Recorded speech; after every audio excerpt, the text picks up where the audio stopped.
Am I live? Am I live? Am I? Who knows? I think so. Hey everybody, how is it going? It feels like it's been a really, really long time since I've done one of these, but I think it's been like 3 weeks, which feels like an eternity, huh? A lot has happened in those 3 weeks, and unfortunately, we're gonna have to be talking about the most recent news because Games Workshop have sort of Games Workshopped again. But, well, there's a lot of blame to go around, and there's a lot of anger right now in the community. You know, it's a release weekend. What can I say?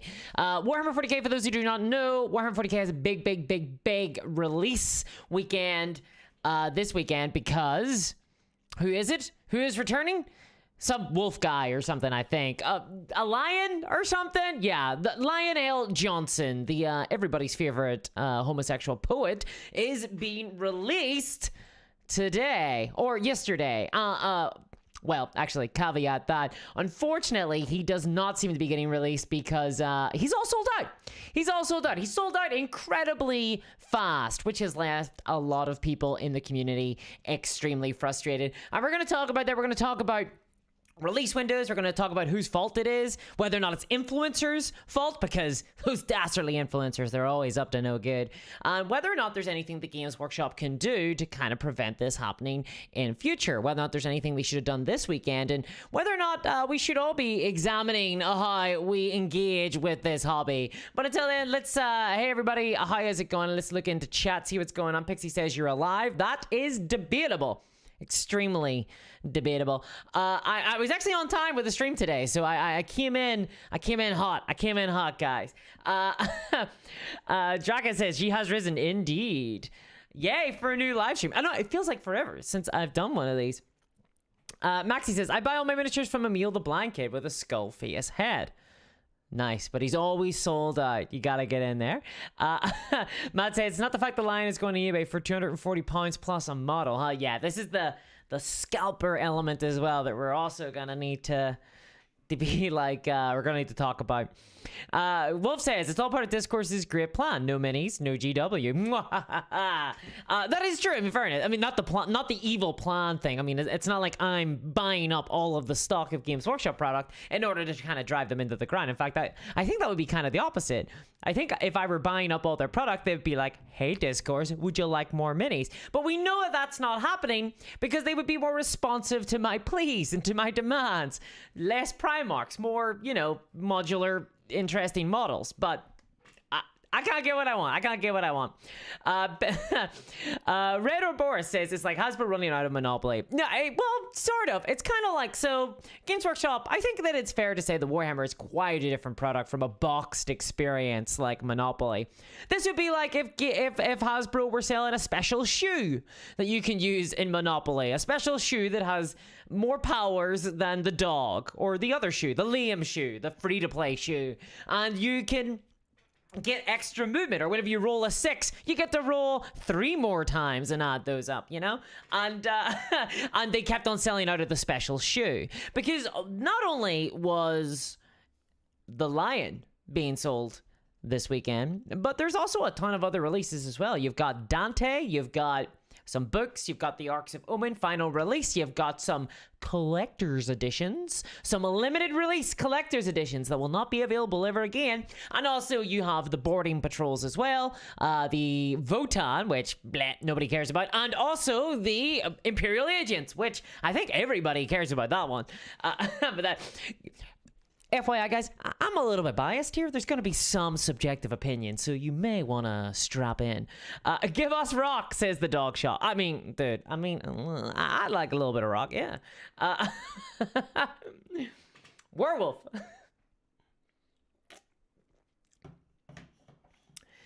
Matt says, get rich Discourse and buy more models until they're dependent on you for like 99% of their seals, and then dictate policy for them. Wahaha. I know this is a joke, so I know this is a big joke, the idea of me becoming rich and dictating 99% of their policies. But Games Workshop do operate on a high margin, low volume business model, right? Like they want to sell a small amount of products for a very large price to a small amount of people that will consistently buy. So it's not like this doesn't already happen, just very amorphously, right? Games Workshop are trying to target certain groups and segments. Maxie says, I actually bought the Imperial Agents box. So the Imperial Agents box I'm interested in as well, mostly because they're interesting sculpts. One of the bummers for me, so I mean, we should probably just get right into it, actually, because I'm gonna be talking about the Imperial Agents box, and we don't have a ton of time. We don't have a ton of time today. I'm incredibly busy today, unfortunately. I've been working all weekend, and I gotta do some more. But I felt, it has been a really long time since I've last streamed. I could not show my face, guys. I could not show my face. We'll say I took it off for Easter. Let's see here. So, what has happened? Well, Games Workshop have basically sold out of everything. So this month, there was... basically, this weekend is a really, really, really, really big weekend when it comes to releases. Really, really big. There are... the Lion, I think, is definitely the biggest one. This is a model that's been hyped up for the longest time. There's been a lot of content around this, and for those who do not know, those who have been living under a rock, this is the Lionel Johnson. He's the Primarch of the Dark Angels. He's a big, massive dude in the lore, kinda. And people are really hyped for his release. He kind of beckons into another era of narrative for the Warhammer 40k setting, which a lot of people really care about in the hobby. And he is very, very big, a very big model and a very expensive model too. And people have been getting extremely excited for his release. He released this Saturday for pre-order, so he's pre-order available, and people went onto the website. And for those who do not know, how Games Workshop do their pre-orders is at 10 a.m. UK time, and I think it's local to each region, like the US to Australia, Oceania. You can get onto the website and you can pre-order the product. Unfortunately, at like 1 minute past 10, the website crashed because the demand was so big. So many people went onto the website that it just crushed. The website was just crushed by it completely. Crazy Kev, thank you very much for the $2 donation. Says, took your orange face off for Easter. Like, here's the thing what happened, Crazy Kev. I've been watching a lot of Pirates of the Caribbean. Those movies are incredibly bright, and it's been hitting me right in the face. So that's what's been happening. I have not been wearing makeup the last couple of days. It's just been, I've been wearing a hoodie in my slanket, watching Pirates of the Caribbean. It's been a pretty rough time. Cleo says, I lined up all the minis I want to paint to prime them that despaired at the amount and decided to dye my hair instead and watch the stream while I wait. That is incredibly relatable. I know exactly where you're coming from. Yeah, so there have been a ton of releases. Yeah, the website basically fell off the cliff the moment that they were available, and lots of people just weren't able to pick up the products that they want. A lot of people. And this has really annoyed the community. This is not the first time that this happened. In fact, this happens a lot. This happens a lot. Anytime there's a big, massive release all at once, this happens. The website predictably kind of crashes. And in this case, Lionel Johnson sold out like almost immediately. Loads of people who really wanted him did not get him. And now, what are we beginning to see? Well, we're beginning to see Lionel Johnson show up on eBay for lots and lots of money. Lots and lots and lots of money. And there is a lot of gnashing of teeth because the idea here is that essentially loads of scalpers are going onto the website and picking up the products. And Reddit, Twitter, everybody is really angry about this. And to be fair, I think that it is something to be angry about. I think I understand the rage, the outrage about all this. I think that this is something that Games Workshop need to think about and talk about. So, who is to blame for this? Can we get chat? Who is to blame? Who do we think? Come on. Hey there, Victor says, yo, I want to say hi and that I'm enjoying your videos quite a lot. You're a funny person. Keep up the good work. Well, thank you very much, Victor. I really appreciate that. It's very kind of you to say. Thank you. And thanks for joining us today.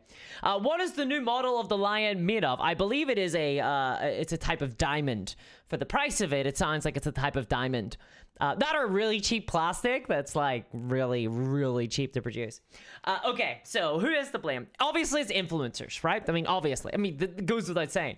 It's influence problem. Or rather, that is kind of what the community have sort of settled on. No, I don't think everybody has, but I don't think there's like a consensus that that's the case. But there's a very outspoken group in the community, I think, who are blaming influencers.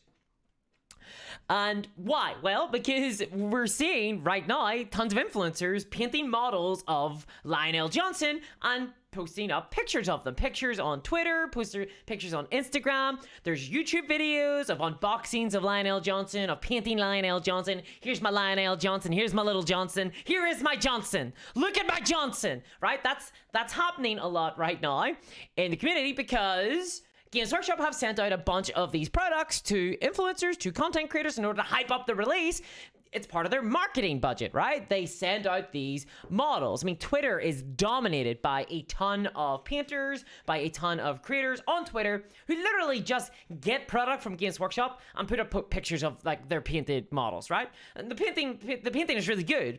But there's like a ton of creators on Twitter that do that. There's a ton of creators on YouTube as well. None of these people are paid, by the way. They're all just sent out this product and then just advertise essentially for Games Workshop. So that happens a lot. And there is something a little bit galling, I think, for a lot of people whenever they are, they want to buy this product.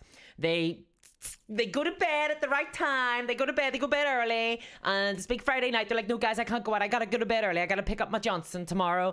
And they go to bed early. They're really good. They take a bunch of sleeping pills, not too many. And then they wake up. They wake up early in the morning with the sun, and they sit and they wait, and they furiously click refresh on the Games Workshop website over and over again until 10 a.m. And then, they get in, and they're there, and they see Lionel Johnson. Like, I pick up my pound, I add the cart, and then the website crashes. And then 10 minutes later, they refresh, they're refreshing, and then the website comes back up, and sold out. You can't buy it anymore. It was in your cart, but not physically. So they have lost the opportunity. And then they go, oh my God. They go to Twitter to complain. And the first thing they see are pictures of Johnsons everywhere, flashing up at them angrily on all various colors. And they're like, I hate influencers, right? And I get that. I understand that. There is this concept that this product is limited. The Lionel Johnson is limited, and that, everybody can only really get one Johnson. But that's not true. People can share Johnsons. People's Johnsons can play against each other, This idea that influencers have in any way impacted this entire situation, I think, is just psychic. I think it's just dealt psychic damage. Influencers have not contributed towards the product being sold out for one. Okay, it wasn't like influencers, that bought out all the product. And obviously, Games Workshop have sent influencers and content creators Lionel Johnsons. They have sent those products out to people. But those were allocated for the marketing purposes. It's like getting annoyed that there's a display item, in the storefront. And honestly, like, how many products actually got sent out to influencers? Like, maybe at most a couple hundred, maybe at most. Like, and I think that's probably an overstate. Like, maybe about 100, 200, maybe. It's not a lot of products. It's really not. I think it's essentially a drop in the ocean. But the optics of it are frustrating for people, for sure, because the influencers are advertising these products. And so for people to not be able to buy the products that are being advertised at them, it's a very alienating experience. It's a very frustrating experience. So there is a sense that influencers actually do contribute to a lot of anxiety and anger in the community, but in a very tangential way, right? I think the blame influencers is very dumb. And anybody that is kind of directing anger at influencers, I mean, for one, a lot of influencers don't get a ton of control over what kind of products they get sent, right? Like, they've signed some NDA. Games Workshop will just send them out stuff, I think, every month. I'm not sure how much of an active role a lot of them take these days. They just get this stuff, slapping all these Johnsons, slapping right into their face. Like, I mean, you can't really blame the influencers for this. There is someone else. So if it's not Johnson's sword fighting, if it's not people throwing Johnsons in your face and slapping you about with them, who could it be?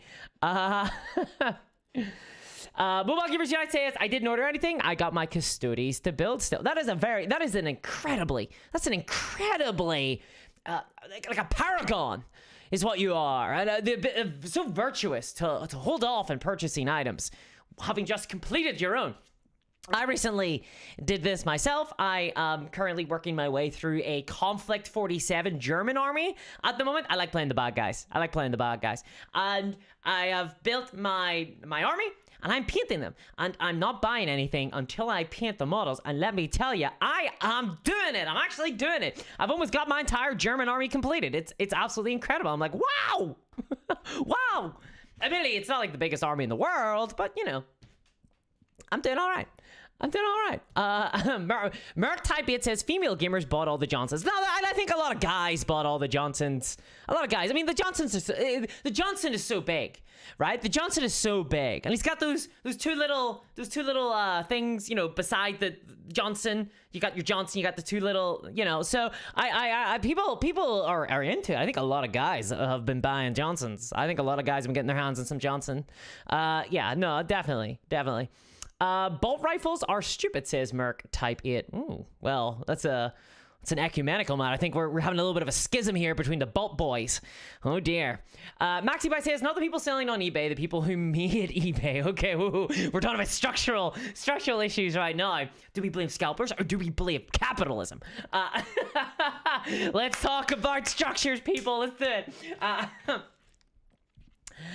Okay, so, right, it's not influencers. I think that's totally misplaced. I actually think that this problem is much more amorphous. I don't think that there's any one person or any one group that you can point at to blame, but I do feel like Games Workshop have to shoulder some of it. I really do. I feel like Games Workshop have to shoulder some of it, because, really, the big problem is demand. Now, a lot of that demand is being artificially inflated by scalpers, by... and it's not really people, it's like robots at this stage, as far as I can tell. Scalpers are mostly just robots. I don't know if there's like an AI out there picking up Johnsons and tickets from Ticketmaster and then selling them later on. I don't know, like, if there's a capitalism bot or something like that that's like an Andrew Ryan AI that's gotten into the internet. But there seems to be this army of bots, right, of scalpers who the moment that something new and big is released, they pounce on it and they pick up all the releases. They buy it all, and they create this artificial demand, right? Well, it's not artificial, but they contribute towards this artificial demand. Specifically, this artificial demand that has to be now, right? You have to be on time. You have to take all those sleeping pills, not too much, and you have to wake up early. You have to buy it, because otherwise the scalpers will get it. They're like a modern day boogeyman, except they're real and they're under your bed. Look out. Okay, so the scalpers, I think, are obviously a huge problem. But ultimately, all of this is kind of a problem of Games Workshop's problem as well, right? A lot of it is Games Workshop's problem as well. Games Workshop rely a lot on FOMO. They rely a lot on fear of missing out. And they didn't always do that. That wasn't always the case. But the Warhammer community these days, I'm pretty sure, are slapped about the face with FOMO a lot. A lot! There's FOMO in almost every single release. Some element of it. In fact, this is a problem, by the way. This isn't just Games Workshop's problem. This is a problem hobby-wide. I recently got an email from Mantic, basically being like, ooh, the fear of missing out. You don't want to miss out. I'm like, buddy, don't use FOMO in your don't say the word FOMO in your Kickstarter marketing. That's you're not meant to say it out loud. Jesus, you know? It's too hot today. You're not meant to say it out loud, but FOMO is massive, not only in the hobby, you know, in wargaming, but also like in board games, in video games, everything.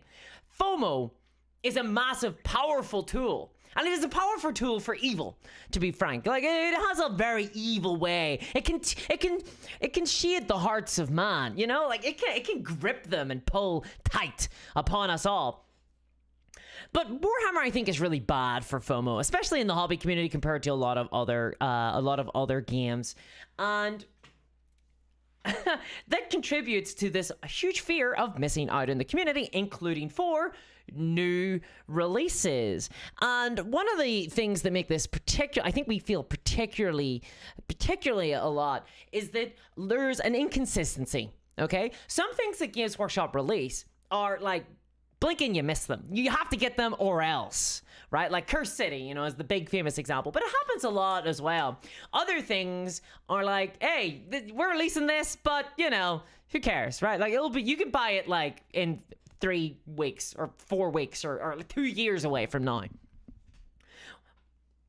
And in fact, that's kind of where I am right now. It's confusing. It's confusing. It's hard to tell which one is going to be in which category.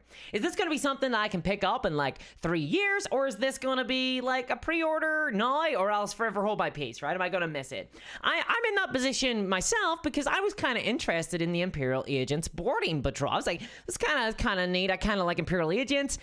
I'm thinking of a 4th edition Space Marine Imperial Guard army right now. I'm thinking about building something like that has like a, you know, it's an Inquisition army. It's a Witch Hunters army with 2 different contingents. The Imperial Agents box could be kind of cool to kind of bridge those two different forces, the Imperial Guard and the Space Marines. This could be a good value pickup for me if I'm going to use all the models inside. But you know, it's kind of sold out. and I didn't stress myself over picking it up because for one, I can't really afford it right now, but also because, well, you know, I didn't want to wake up. I didn't want to take a bunch of sleeping pills and wake up. I'm trying to not get FOMO these days. I'm trying to stay away from all of that marketing and see if it is possible. It isn't, by the way. It's really tough. But I'm trying to stay away from all of that. So I'm going to wait. I'm going to wait on the Boarding Patrol box, and I hope that it's released and it's available later on down the line, because Boarding Patrol is one of those boxes that I think they are kind of in this amorphous place where you kind of want to pick them up immediately, or else you're going to have to wait a while before they come out again. And they might come out again. I think they do come out again. I hope they come out again because I do kind of want them at some stage. But it's frustrating, you know? There's a lot of confusion, and Games Workshop play into this confusion. Thank you very much, DJ Exodor, for your $10 donation. I really appreciate that. Thank you. It says, I had the lion art set in my cart, and it sold out while the payment page was loading. Can we all have a moment of silence for that? I mean, come on. Like, that is frustrating. I totally get your frustration on that, Exodor. I really do. Like, that is incredibly frustrating. Like, you're in the moment. You're waiting for PayPal or, you know, or your card. You get your little one-time code, you know, to, like, put into in order to buy it. And it gets sold out. Like, that's so frustrating. I feel like there's little things that they can do, I think, that aren't drastic. Like Games Workshop could, if you get it into your cart, then it's held. It's held for you. So if you're in the stage, like, there is no stage. You should not be in the middle of paying for something and have it sell out on you. That shouldn't be possible. That is a problem with the Games Workshop's infrastructure on their website. And definitely 100%. That is a solvable problem. That is a very easily solvable problem, right? But this wider problem of this kind of cultural marketing problem of encouraging people to be afraid of missing out on their purchase, of not knowing whether or not something is going to be available later on down the line. So Lionel Johnson, just for those who are wondering, it is not a limited release model. It's not a limited release model. Okay, you can buy Lionel Johnson after this.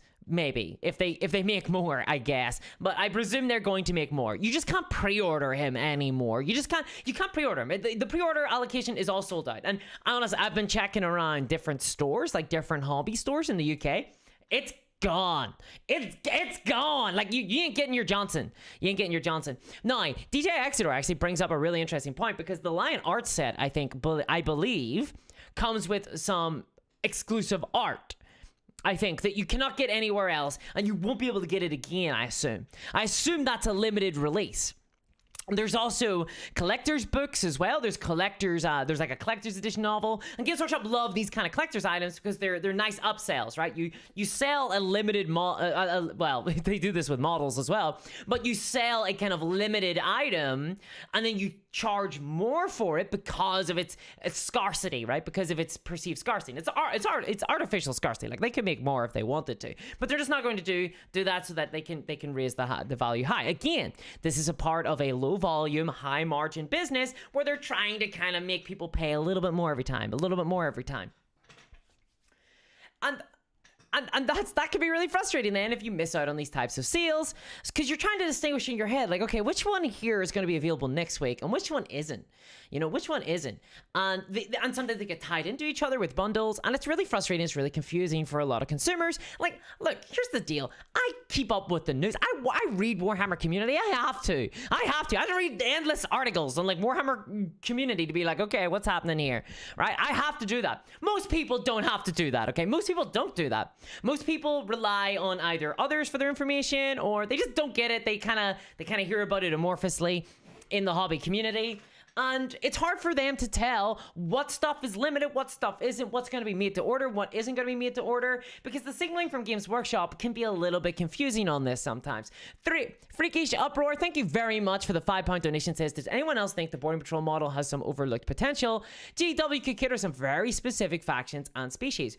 Freakish, I actually, so I think that not only does the Boarding Patrol kind of model have this, I think that the new Combat Patrol coming out for 10th edition actually looks really interesting when it comes to this element. One of the things I'm a little bit nervous about the new Combat Patrol, I don't think Boarding Patrol doesn't really suffer from this, but the new Combat Patrol edition for 10th edition seems very limited. I'm not sure how much customization you get, because remember, that new Combat Patrol is where you buy a Combat Patrol and then you're done, right? And I get what you're saying with the Boarding Patrol, where you could release a Boarding Patrol of like, I don't know, like the Jokero or something, right? Like something really weird and like an alien species.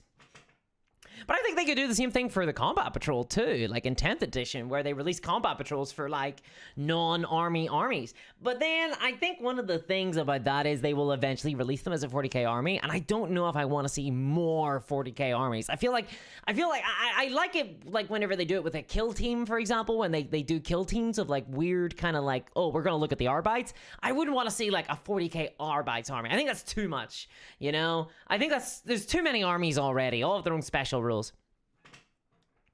Freaky Hopper says, some clarification for my super chat. I like to imagine GW giving us some specific Imperial Guard regiments in boarding patrol form, or maybe even some of the lore specific Xenos races like the Hrud. Specific regiments would be cool. Although I kind of wish that they would just sell specific regiments. They would just sell regiment models that look different, or do see, this is how I would have done the Imperial Guard. I would have went a completely different direction. We're a little bit off topic, but I'll be quick. I'll circle back. I really wish that with Imperial Guard, instead of going down the like, this is your Cadian squad, this is your Catacan squad. I get that they can do that because it makes them more money, because now they can sell like 5 different regiment models and they'll be relevant for everybody. I would have instead just sold, a big kit that has loads of customization options that allows you to build and mix and match your own regiment, and like has like a bunch of like different stuff, like, ooh, like here's like some jungle stuff, here's some like non-jungle stuff, here's some urban stuff, here's some gas masks, like a War Games Atlantic kit, only even more customization. Because the price of the things that they're charging for, you should be able to get like 3 times as much customization than a War Games Atlantic kit, considering the price of these models. So I would have loved to have seen that. The direction I would have went down if this is the price point they want to go at, but sad. Unfortunately, that's not the direction they went. Hrud boarding action would be kind of interesting though. This is like a big problem. I think an element of this is the marketing. And the kind of regurgitation of a lot of the FOMO marketing in the hobby. But like, who can blame like hobbyists for getting impacted by a very well-oiled, extremely well-funded propaganda marketing campaign that is constantly, whoops, that's my phone, that is constantly hitting hobbyists over and over in Fiat, right? I mean, I could not go anywhere without seeing a Johnson this week. Just Johnson everywhere, just absolutely everywhere. And Games Workshop just love their high-pressure sales tactics, which exploits the psychology of hobbyists, and this generates a ton of anxiety in the community, which comes out in anger because, well, it's kind of a soup that Games Workshop have made, and they turn up the heating, and it's, you can't blame the soup whenever it froths over and gets in your eyes, and it spurts up, and you're like, I'm blinded. Like, you can't be that. They kind of created the scenario, the situation. I think that the scalpers who go in and they buy loads and loads and loads of the models, they're like a little, it gets entered into the soup. Yeah. And and Games Workshop, obviously, they actively maintain an element of misinformation and confusion in the hobby because they don't like to tell people numbers. They don't like to tell people dates. They don't like to tell people this model is going to be available to buy from here to here, you know? They don't like to say, okay, we've released this big box and there's an exclusive model inside it. That model will be released in 3 months. So don't worry if you can't get it this weekend, you know? They don't like to do that. They like to go, it's going to be exclusive to this box. It's the only place you can get it. And then 3 months, they quietly release it. And then this wasn't always the case. They used to just release stuff. It's kind of funny. Obviously we live in a different world from like 20 years ago. You know, the internet's a really big thing. Scalpers are like way bigger, which I want to talk about that in a moment. But like 20 years ago, Games Workshop would release stuff and they would send it into their store and they would release it all. And they, like, for example, if they were to release like an army, they would just like release all the units in that army and they would just do that. And it wouldn't be like this massive, like, you gotta get this thing. It's exclusive. It's exclusive. It's the only way to get access to this thing. When they did that, they did do it sometimes, but it was very rare when they did. It was very rare when they did. Very rare. Although I do think that they did always do the collector's edition stuff. Correct me if I'm wrong in chat. I think they have always done collector's edition, right? If I remember correctly. Another element of this as well is that they like to hold on to a bunch of releases, then do them all in a weekend. I kind of get why they do this, but I think they need to stagger their releases more. Like this weekend has a lot of stuff. I actually forgot. In fact, this weekend is so packed that I forgot to mention that Dante is coming out this weekend as well. Dante, the Blood Angels, you know, Stormcast Eternal guy. It's a good description. It's a good description. Dante is coming out as well this weekend. So you got like Dante, you got like Lionel Johnson. It's a Space Marine bonanza, people. An angelic chorus. You got Dark Angels and Blood Angels galore. And there's a lot of demand for these products. I think the Games Workshop probably should have staggered them a little bit better, knowing that it was going to put a lot of pressure on their website and that therefore people were going to miss out who were kind of on the website. Now, they've done like a queuing system, which can help, I think. I think a queuing system can help, but I think they need to like think up more. They need to get a little bit of a handle on this, for sure. There's also, of course, they could be doing more made to order. They don't really need to do made to order for Lionel Johnson because, well, he's going to be around again. But people want to pick this stuff up when it comes out. Like they do. They just want to pick this stuff up when it comes out. They want to have it in their hand. And I don't think that's unreasonable. You know, I don't think that's unreasonable to expect to be able to purchase a product when it is released, especially when you're being bombarded by marketing to constantly pick it up or else you're going to miss out. Pick it up when you're going to miss out, and then people go to pick it up and then they miss out. They get angry. I feel like that's totally that is totally fair. Here's the thing about this though. The scalpers are a problem. The scalpers are a big problem. There are a ton of scalpers. So I think the Games Workshop have some of the blame, but scalpers definitely have another big blame as well. That ladle that goes into the soup, I think that's a big, big issue. There's a lot of scalpers out there. I feel like this has become a bigger problem over time than what it used to be. This might be my memory playing me false. So let me know in the chat, guys. Let me know if this is my memory playing me false. But I really feel like scalping became a much bigger problem over the pandemic. That over the pandemic, Games Workshop, Warhammer, it got a ton of new eyes looking at it. It got a ton of new people interested in it. It got loads of mainstream press attention because it was one of those big hobbies that kind of burst out onto the scene during the pandemic. And that kind of got a lot of people in or knowledgeable about Warhammer who maybe wouldn't have been knowledgeable about it before. I think a lot of them are kind of scalpers, you know, people who wanted to buy up tickets and sell them for a really, really high price. And I feel like scalpers are a big issue here, and it has become a bigger and bigger problem over time. Am I wrong here? It's just, I was gonna say, no, it's just gotten easier to scalp. I think that that's also the truth. Gio says you can't scalp what's readily available. It's very true. You can't scalp what's readily available. You know, this is why they need to do more of the made to order stuff. Scalping issues became more prevalent in 2021. I feel like this event, like, don't get me wrong, there were scalpers before in Warhammer. There definitely was. I remember the 8th edition. Was it the 8th edition starter box? I think I remember that being really, really tough for a while. And this is a big problem because scalpers aren't great. Now, there is like I see this said a lot in the community. There's this conception that Games Workshop don't, or, well, I guess two different things. One, the Games Workshop don't care about the fact that scalpers are picking up a ton of these models and then selling them back to the community for an extortionately high price.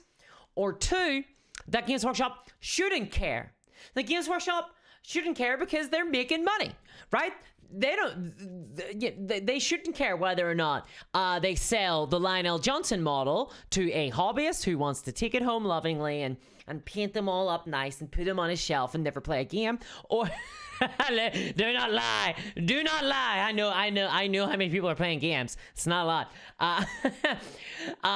But yeah, whether or not Games Workshop should care about the fact that it's going to a hobbyist, or whether or not it's going to a scalper who's then going to sell it on to a hobbyist. And there's this conception in the community, the Games Workshop don't and shouldn't care. Firstly, do they care or not? I don't know. I'm not 100% sure. They've tried to take some measures to prevent it in the future, but it's not like great, you know, like this happened this weekend, you know what I mean? And this is like 2 years of this thing being a problem. Like, you'd think they'd learn by now. They should really be doing stuff. Should they care? Yes, they should care a lot. I think this is a massive problem. I think this is a huge problem for Games Workshop. Like, this is like not me just saying that hobbyists are getting screwed over by this, because they are, but this is a big problem for Games Workshop too. If Games Workshop have any sense, they're gonna need to try and get a handle on this. Thank you very much for the donation. Says, are you ready for Warhammer Fest? Have you got your Bale dollars? Oh god, yeah, you're right. I have not put money aside for Warhammer Fest for Bale, unfortunately. But maybe I actually probably should, because I do have an idea. And it might be a little bit problematic. But I am sort of ready for Warhammer Fest. It's been so busy this month for me. Like, it's been absolutely insane that I haven't really had a chance to think about it. I'm excited for Warhammer Fest. A lot more excited for Warhammer Fest today than I was like 3 months ago, because I really want to play 10th edition. I really want to see how it plays. And I just want to know how it plays before I can talk about the gameplay much more. So I want to see how it plays. I'm really interested and curious to see how it plays, because I'm getting worried that a lot of their marketing might have just been hype, and I'm like looking at some of the wording and language and the word salads that are coming out for some of their abilities, and I'm like, oh no, don't be ninth again. So we're gonna have to see. So I'm excited for that. I'm excited for that. Daniel Roberts says they clearly don't give a toss because they removed last year's pre-order promise. That is very true. They did indeed remove the pre-order. Remember, they used to do that pre-order promise. They were like, if you pre-order, you're gonna get it, boy. You're gonna get it. Well, they stopped doing that.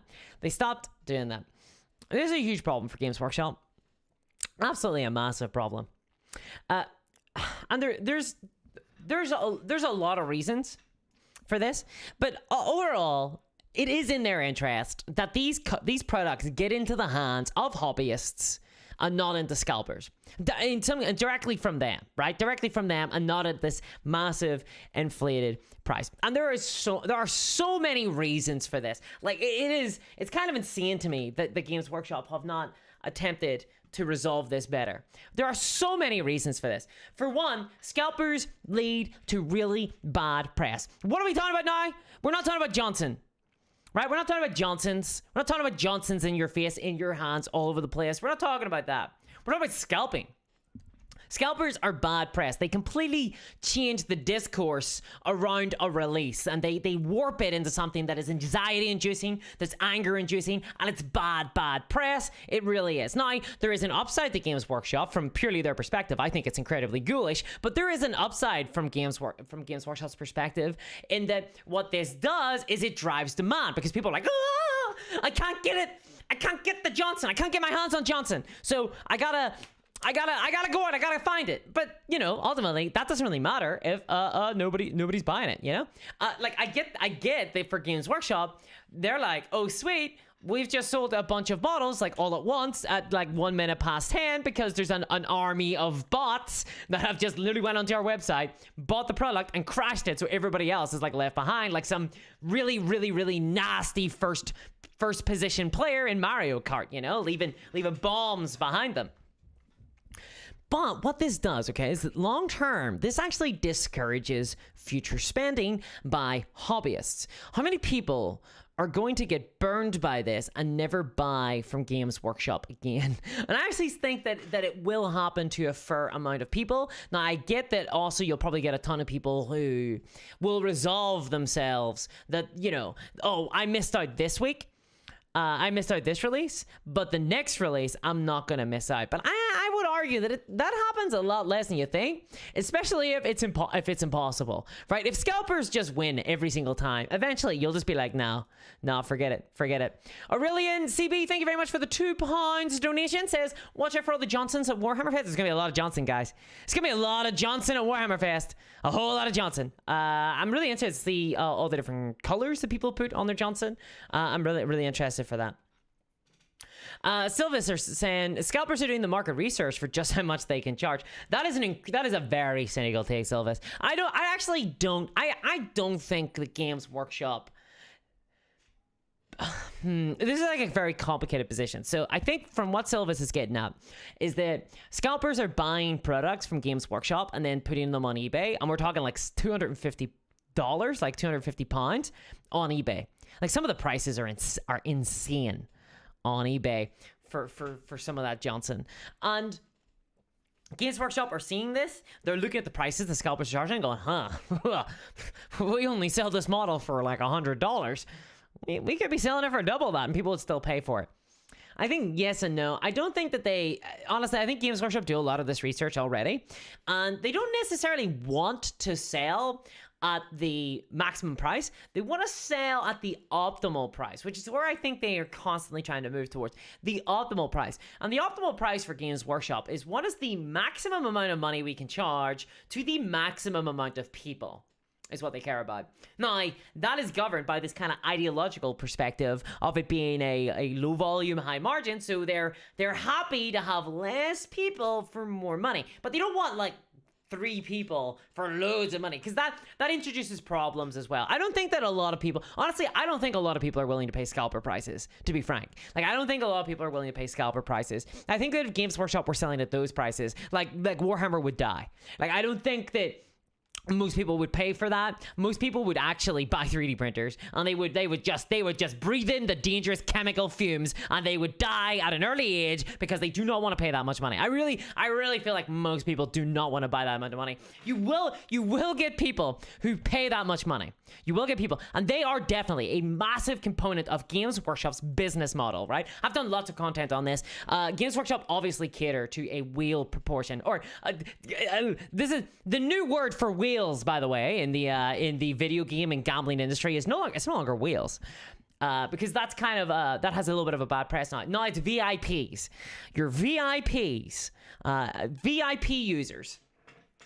So Games Workshop do like to cater to these VIPs, but I don't think that they want to do that to the extent where there's literally no one playing Warhammer anymore. They do need some people to be playing Warhammer somewhere, right? It can't just be like 4 guys hanging out on a Discord and being like, I just bought 300 versions of Johnson, right? Like that cannot be the hobby for them. Like that cannot be the hobby for them. That can't be the marketplace that they wanna create in mini wargaming.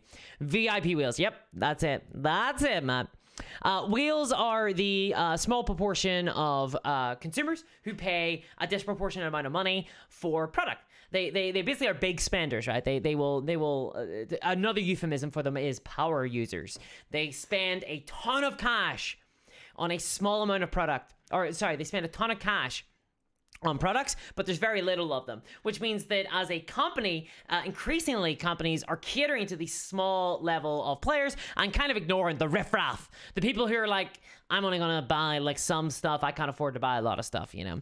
One of the big things about whales is that they're not necessarily rich. It's not like they have loads of money. It's just that they tend to kind of coincide with populations of neurodivergence, of people who struggle to control their spending, people who have problems, people who have issues, you know, with actually being able to resist things like FOMO, right? And this is why FOMO is such a big marketing tactic from Games Workshop, because it works, because it gets people to spend money that they otherwise would not spend, and it forces them to do so in a really, really big way. It's like a very, very, very effective, very seductive lucrative sort of business model, because it makes tons of cash in the short term. But ultimately, as I've spoken about on the channel, I think that if you rely on it, if you focus all your efforts on it, it will destroy the game, right? You might make money, but it will kill the game. It will kill your hobby. It will kill absolutely every element of it that makes it fun. And you'll be left with this kind of small group of people who are still giving you money, but for what? Like, what's the point? Like, what's the point in this, right? Like, what's the point at that stage? Platinum Nana says that's one small step for man, one giant leap for a Johnson. Yeah, I mean, they're small. I mean, they're big relative, but I like the small ones too. Okay, so yes, scalpers. Here's the thing though, when scalpers, kind of all this anxiety comes up, people are talking about scalping, it does create frustration in the community, and it does associate Warhammer with people with a kind of bungled release model. People don't like it. And we're talking about those wheels. Big spenders actually, you know, won't want to buy at those prices. Like, they will, but they won't want to buy at those prices. And that increase in spending to a scalper, you know, if I say I'm a whale, right? And I want to buy Lionel Johnson. And I want like the collector, everything, all the collector stuff, because I'll never be able to get it again, and I need it. Okay, because it'll never be available again. I'm a collector. I want to collect this model. I need this model. Games Workshop have told me that I will never be able to get this picture and this like book. Okay, and I go to buy it, and the website goes down. I'm midway through purchasing it, and the website goes down. What the hell? And it's all sold out, and that's really frustrating. So what do? I go onto eBay. I'm like, okay, I'm willing to pay this. But instead of spending, I can't remember the prices here for these bundles, guys, but say instead of spending like $150 on to Games Workshop directly, okay? I'm now spending $250 or $300, but half of that money is going to some third party that Games Workshop have no relationship with. Games Workshop have still made $150, but one of their like prime core like audience members that they want to sell a lot to has just had to spend an extra $150 to some other guy, right? To some other bozo, some jabroni that they have nothing to do with. They haven't seen any of that money. And that's like $150 that person, that wheel, isn't going to spend in their store anymore. Right? That money's gone. Now, what can you do? You continue to try and like mine cash from that person's like wallet, but eventually that person is reaching a limit, you know, of how much they can spend, and that is a problem for Games Workshop, because they have a community of people who are relatively small, all things considered. Like, you look at the number of Warhammer players, a good number of people who are like really into Warhammer, and it's kind of a small number compared to like board games or video games, you know? There's only so many people that you can kind of exploit this way. And of course, it leads to loads of complaints, which is it's just a problem. It's annoying. It's just frustrating. So overall, like, scalpers are not good for Games Workshop. They need to get a handle on this. This is definitely a major problem for Games Workshop, as well as for hobbyists. Our interests are aligned here. Games Workshop need to start thinking about how they're going to get product into the hands of hobbyists for a reasonable price. I think one of the ways to do that is to actually change their marketing, is to help change the culture, is to help maybe for them to think about some of the structural ways they create the conditions that this all occurs, right? It's not a case of just, I don't think this can just be solved by changing the website, because that is something that they can do that, and they can help things. For example, you talked about earlier about not allowing the model to be sold if it's in your basket, right? Like, I think that's just a very easy win.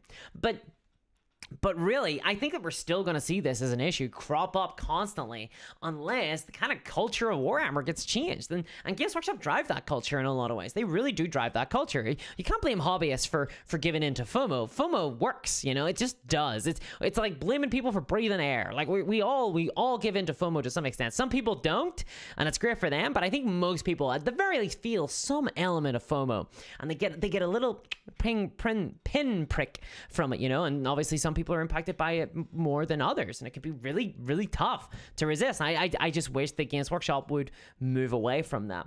Made to Order obviously fixes some of this stuff as well, but this is all kind of important and very relevant, even more so than usual, because we're going into 10th edition now, right? We're going into 10th edition, and if Games Workshop aren't able to fix this, like, I dread to think what 10th edition will look like in this new era of scalpers, in this new era of things being sold out so quickly. And it's not pretty, right? If 10th edition is really hard to get, this could kind of hurt the launch in a big way. And I think the demand for 10th edition is going to be absolutely insane. Like I think the demand for 10th edition is going to be positively wild. Positively wild. I think it's going to be absolutely wild. Absolutely wild. 10th edition, the demand is going to be massive. What that means is that it's going to sell out. I think it's going to sell out like immediately. I don't even know if Games Workshop will be able to, like, I don't know if they have the physical ability to sell. And whenever I say sell out, what I mean by this is the starter box.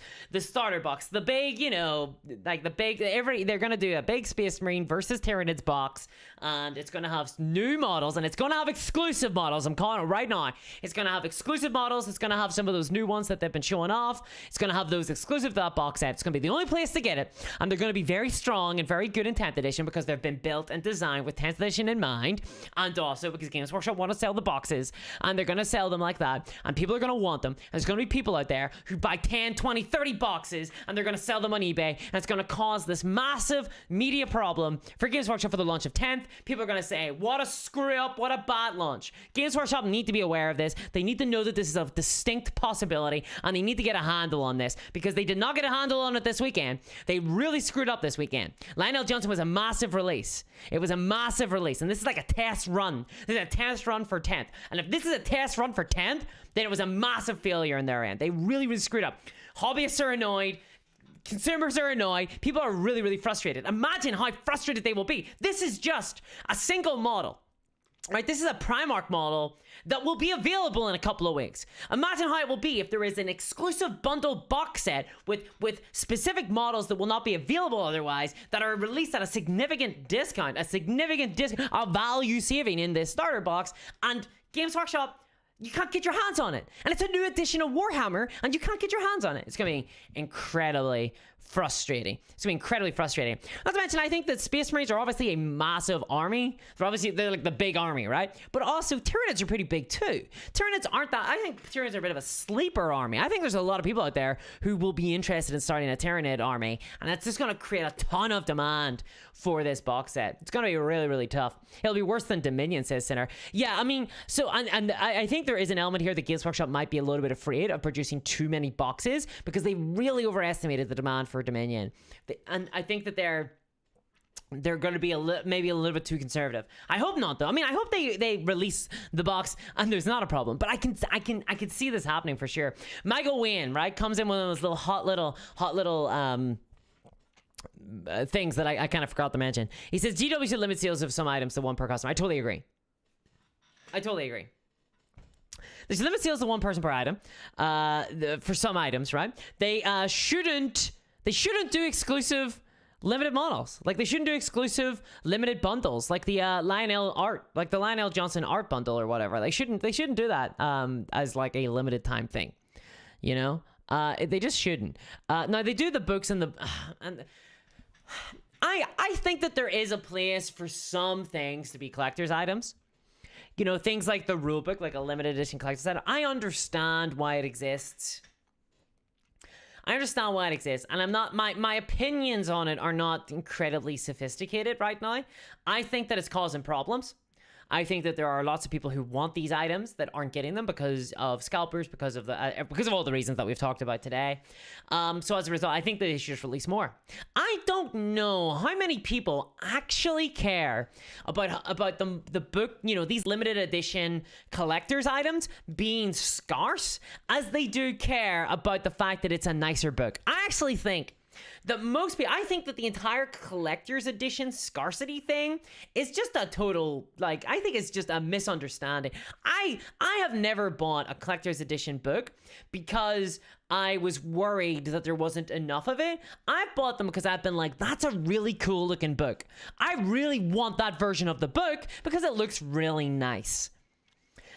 I think that the people who buy into the scarcity thing, I think it's like a real edge case. I think it's like, should I buy it? Should I not? I'll err on the side of buying it because it's limited. I won't get another choice. But I actually think that most people at release will just buy these collector's things, even if they're not limited, because they look really cool. There's just a market for that, you know? William Inc. says, I don't like that they stack their only form of seals with early access. Early access is kind of, yeah. Yeah, like early access is a massive problem. Like I can't believe that we're dealing with it. Like I still, and I can't believe I'm the only person talking about this. I do not understand why no one else is like really incensed at the fact that Games Workshop have started just bringing wholesale over the early access models to miniatures. It's absolutely insane to me that this is a thing. I'm so happy that it does not seem to have quite caught on in any other game yet, but it's so insane to me that this has just been snuck in to the hobby. Like it's, woo, like, oh, look at this. Now you can buy Imperial Guard new models. Oh, cool. Where can I pick them up? Inside this exclusive box set for 3 months. And it's the only way to get access to them. They do these early access limited edition releases. It's so frustrating. So frustrating. Verathorn says the book market is always obsessed over limited editions. This could be ignorance on my side because honestly, I just do not get it. Like I do not get, like models I get. I do not get books.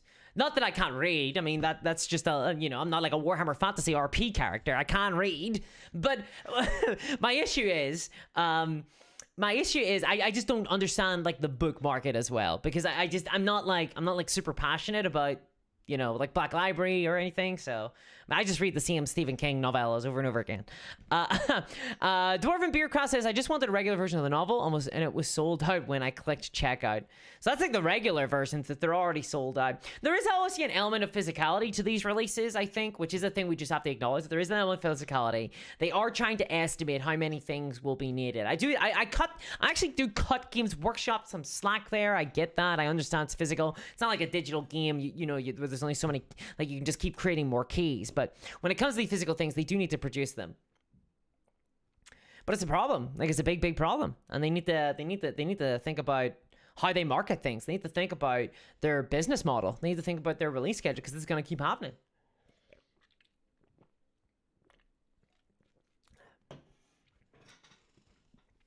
Matt says it's almost like they saw the $7.7 billion in sales that GTA Online made and are going, how do we get that point in sales? It does feel that way sometimes. It really does.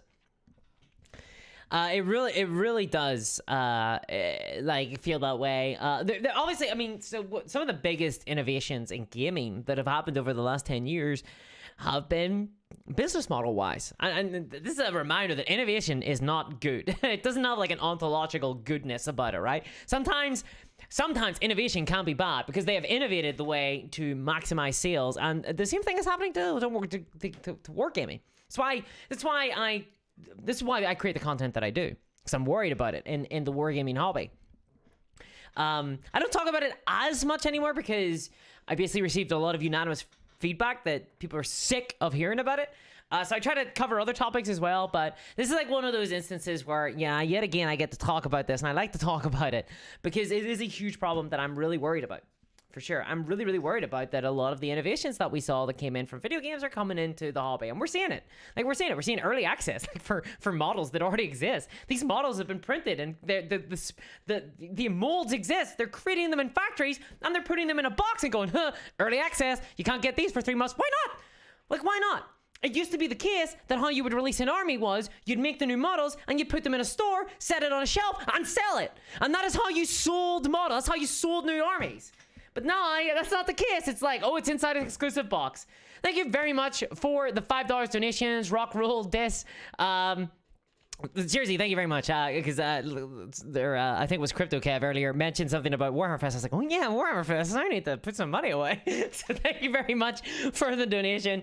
Says, I'm still salty about not getting the Tau boarding patrol with the new Farsight. It's Indominus all over again. So you did not get the... Okay, so actually tell me about this, okay? Because I missed the Imperial Agents boarding patrol, okay? So I might be... as far as I was aware...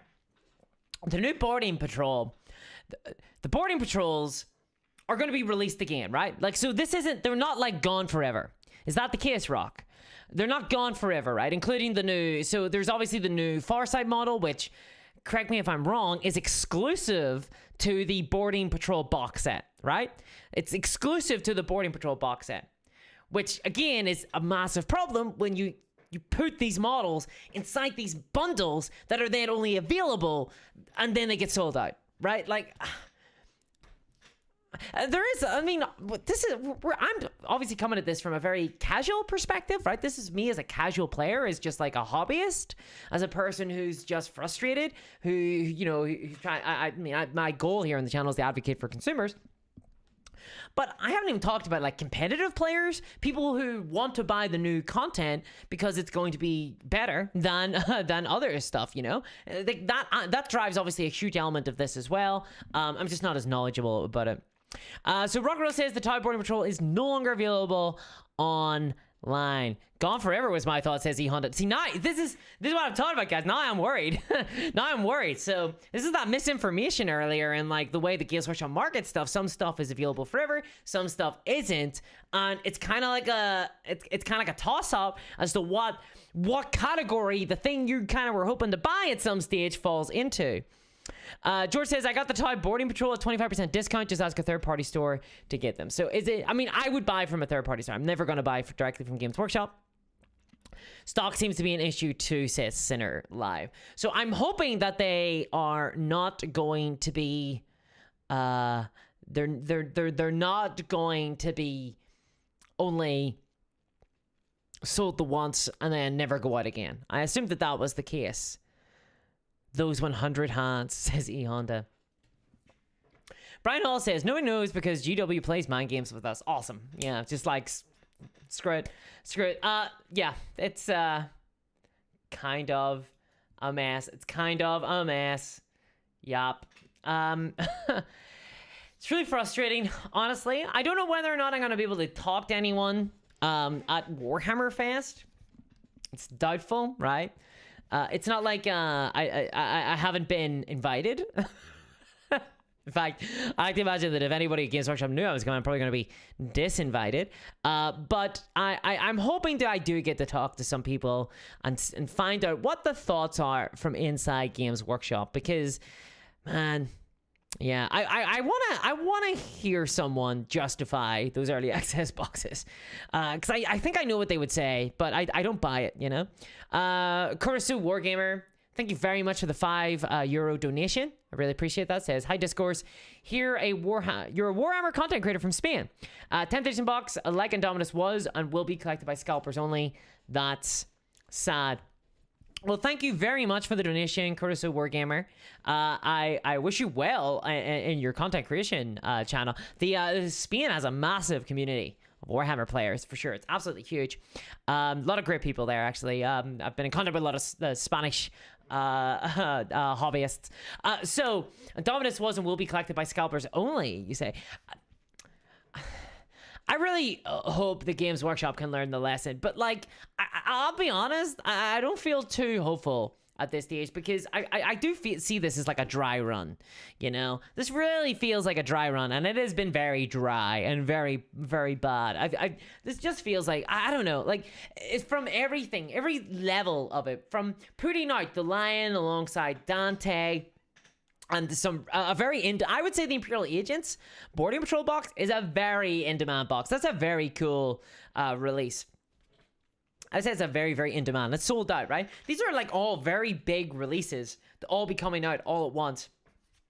So from that level, it's just a really dumb, like a very poor way to release these. They should have been staggered. But then also, you know, not having enough stock and it just being sold immediately, the website going down, not having the pre-order guarantee and promise. It's just rough. Curse of Wargame says we had one scalper who bought 80 boxes and he was showing them via media. See, I think that most play, like whenever I go, I think Wayland Games and Element Games did this. If I recall correctly, they sometimes do you can only buy, like one person can only buy so many boxes, and I get that you can. I don't know whether or not they limit this at like the credit card level, or like you can only use your PayPal, and I'm sure there's ways to get around these allocations where you can only buy one per customer, right? I'm sure there are ways, like the really dedicated like scalper who like really wants to pick up a ton of boxes will be able to get past these. You can only buy one. You can only buy one of these because they'll make new accounts. They'll be able to, you'll use different details. I don't know. They'll get robots to do their bidding. But a lot of people, I think, scalp kind of opportunistically, right? I think there's like this like little kind of level of like opportunistic scalpers who wouldn't be buying 80 boxes, but they buy like 5 and they're like, okay, I can turn these over for a bit of money. I think we saw a lot of that happen with the PlayStation 5. PlayStation 5 actually suffered from this a lot. Or is it 6 now? Oh no. I'm so behind in my PlayStations. I think I'm a PlayStation 4. I think I got a PlayStation 4. I don't really console game much. But yeah, we saw this, like, there's this kind of like casual, whenever you do those elements where it's like only 1 per customer, that kind of knocks that. I think most people don't bother at that stage. But like 80 boxes, like where do they go to pick these 80 boxes? Who sells them this? Is it Games Workshop? Do they register as a wholesaler? And then they just buy it from Games Workshop? I don't understand. Angel McLeod says, I mean, like making it possibly more races with character creation on Beyond. Ooh. Oh. Andrew Fairbanks has a log of their experience. 11:56 logged on to GW. 11:57 lying in checkout and click button. 11:58 site crashed. A lament for Andrew. Please, can we please have the lament for Andrew? Yeah, it was a big problem. George saying you cannot get a PS5 no problem from Game, which is awesome. But there are things that Games Workshop sell that you'll never be able to get again. Like, if you don't get it this weekend, it's gone forever. I detest that. I absolutely detest that. Command Line Cody says artificial scarcity and planned obsolescence are par for the course in all industries at this point. Guys, I'm just waiting for the day that we start renting models off Games Workshop. That's what I'm waiting for. We pay a subscription fee to play with Games Workshop. This is why, by the way, okay, so I'm going to get a little bit spicy on this one. I'm a little bit outspoken on this. I'm against the subscription fee for rules. I do not like the idea of an app that you log into and you pay $5 or $10 a month in order to get access to your army's rules. I do not like this model. What happens is after 3, 4, 5 months, you end up paying a lot more than you would. Loads of people forget that they're paying for it. They end up paying way more money over time. They pay months and months and they're like, oh my God, I totally forgot about this. Games Workshop get incentivized to sell rules via this subscription model. I hate it. I hate it. I do not like it. You end up never owning anything. No one will have books anymore. We'll all just be using this app that we will lose access to the moment that we don't want to get into it anymore. It'll just be a massive mess. I do not like it at all. There is a convenience factor. I do not think it is worth the loss of ownership in the hobby. I would much prefer, if you want to do that, there should be a lifetime. If the Games Workshop want to sell it, they should just sell like a lifetime access for like $30, and you just always get the rules, no matter what, access to all the codices. But here's the real solution: just make it free. You shouldn't be selling the rules anyway. You don't need to sell the rules. You don't need to sell the rules. Just put it up there. Just put it up on the app. Just put it up on the app. You want to know how you make your money? You sell the miniatures. That's how you make your money. You sell miniatures. And why do you release rules then? Why would anyone release rules? Because people want to do something with their miniatures. They want to play games, and it should be your job as a company to make better rules, to make better games, because then that means that people will play the games and they'll buy more miniatures. It's a really simple business model. I do not think we do not need rules to be on a subscription fee at all. We do not need it at all. And if they do that, I think they're going to get a ton of praise. They're going to get a ton of praise if they release it. There's going to be loads of content creators that are like, yes, finally, Games Workshop have listened. They're releasing the rules onto an app, and they're giving us a subscription fee, and we get access to, I do not want this. I do not like that. It should just be free. It should just be free. It's not enough to release it as a subscription fee. We will own nothing, and we will be happy. As Ian Honda says, yeah, exactly, right? Verathorn says subscription would drive people to one-page rules. I don't know about that. Honestly, I don't know if that would be the case. But look at one-page rules, right? They've got a massive population of players. They release their rules totally for free. You can get access to them. You can pay money to get like a kind of more advanced version with stuff, right? But it's a one-time buy and you get the PDF forever. Yeah, they should. Here's another one. Games Workshop just release this stuff as PDFs and just like let us download them, right?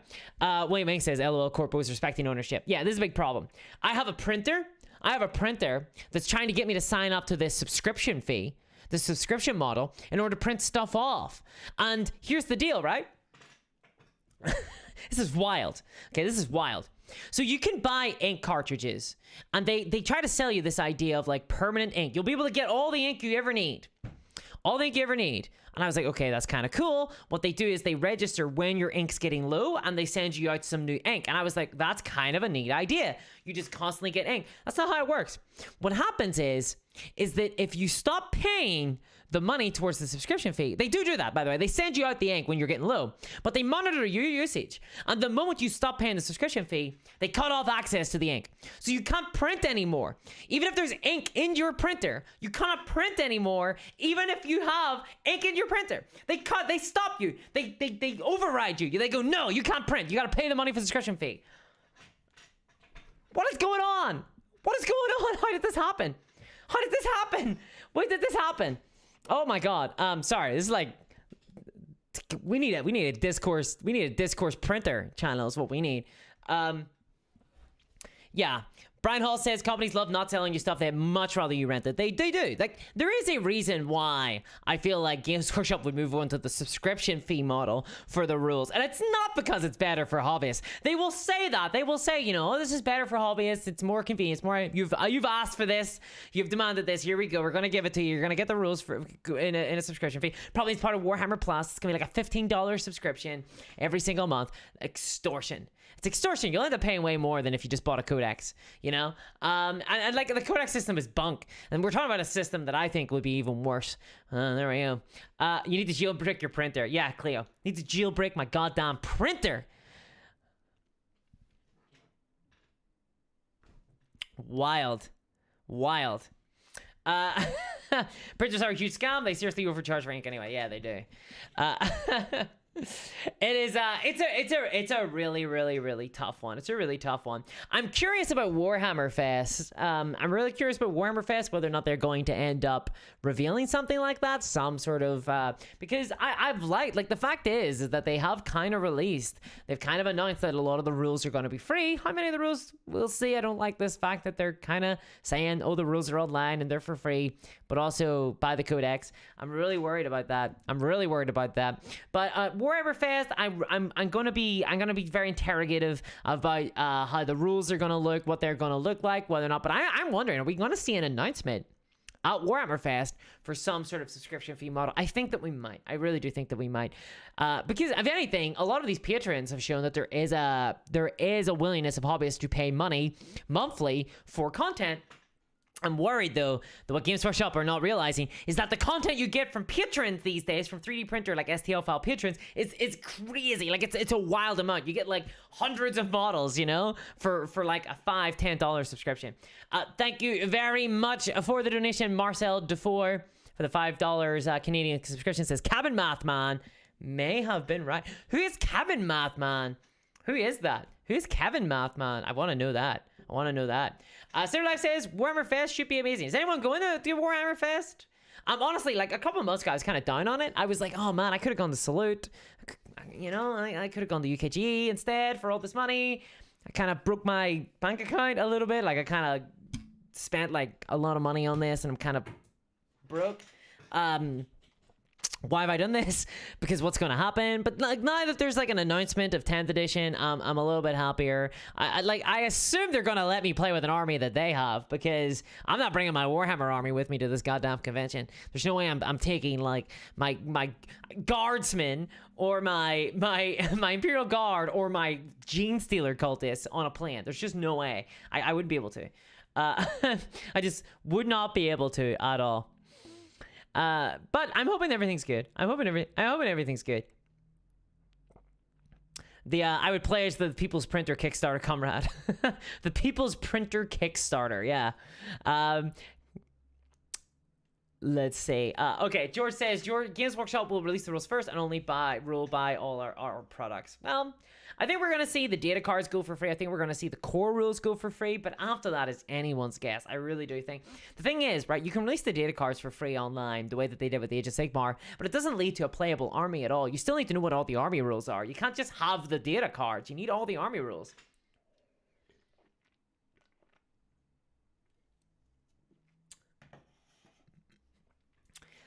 Maybe you'll get a complimentary 10th edition promotional edition at Warhammer Fest. Well, they probably Games Workshop, I don't know. I have never been to a Warhammer Fest before. I've never been to a Warhammer Fest before. Obviously, there was that digital one that we all got to go to. I think I streamed, but like, that doesn't count. It's not a convention, right? I've never been to a Warhammer Fest before. In fact, UKGE last year was the first time. So, this is very interesting. I have no idea what to kind of expect, really have never been to this before. And when I read what you could do, it was like, you can play games of Warhammer. And I'm like, oh, is that it? But obviously there's going to be news and things like that. So we'll see. I'm kind of excited now. I think the most exciting thing for me will be like meeting other content creators and like meeting people and like saying hello to people, you know, and hopefully I don't get attacked or anything. So that would be good. Kind of low-key worried. Rock Roll Disc says, what about a subscription that included access to official STLs? Like, so I'm a big fan of the Patreon model. I actually really like the Patreon model, not least because I have one. So if you want to support the channel, patreon.com/discourse miniatures. But I like the Patreon model for STL files and for models because you get to keep everything. My issue with subscription fees are you pay money to something. They usually aren't worth it, by the way. Like, they usually end up costing quite a lot. But this recurring revenue stream, you pay money for something, and then the moment you stop paying, you lose access to it. So you don't get to own it, really. With STL files on Patreon, you subscribe to your Patreon. You subscribe to you're a patron of, like, say, One Page Rules. And every single month, you get models sent to you. You get to download these STL files, and then you download them onto your computer, and you have them forever. You have them forever, and that you get to own them. You know, you get to have them yourself. They can't take them away from you at that stage. That's what I like about the Patreon model. You know, you subscribe in a month, and then you get it, and then you get to keep it. With the subscription fee, how Games Workshop would do it, they would give you access to like a library, and they would add stuff to the library, and then the moment you stop paying, you lose access to that library. You can't print anything anymore off of that. You want to get access to that library again? You best pay more. You best pay. And I don't like that. I don't like that level at all. I do not like that level at all. They'll sell special game modes in $60 80-page books. Yeah, I think they. I really do think they will. I really do think that they will. I feel like that is.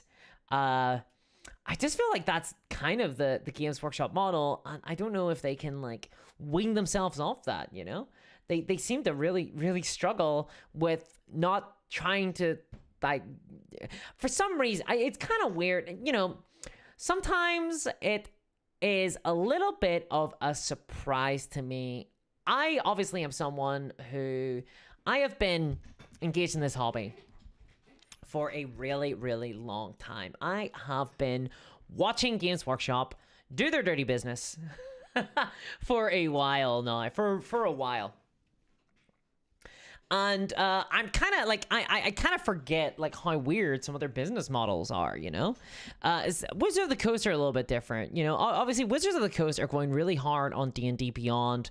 They're really trying to digitize everything because they understand there's loads of money to be made there. Whereas Games Workshop are still seem to be, they're kind of digitizing, right? In the sense that they're giving away the data cards and stuff online. But then they are also still committing to selling codices. So it's weird. Like, it's very weird. And Games Workshop have always been very odd in how they do things. And I think a lot of that's to do with their they've got a very insular business. They've got a very insular business. They've got a very insular kind of group of people who try to do this stuff. I also think, hot take, but the business is run by accountants, right? Like, it's run by accountants, people who are just looking at the cash. They're just looking at the cash. Kevin says subscriptions are the direct opposite of the collector mentality. They war with each other, which makes the digital age rough for collectors mostly, as all is subscriptions these days.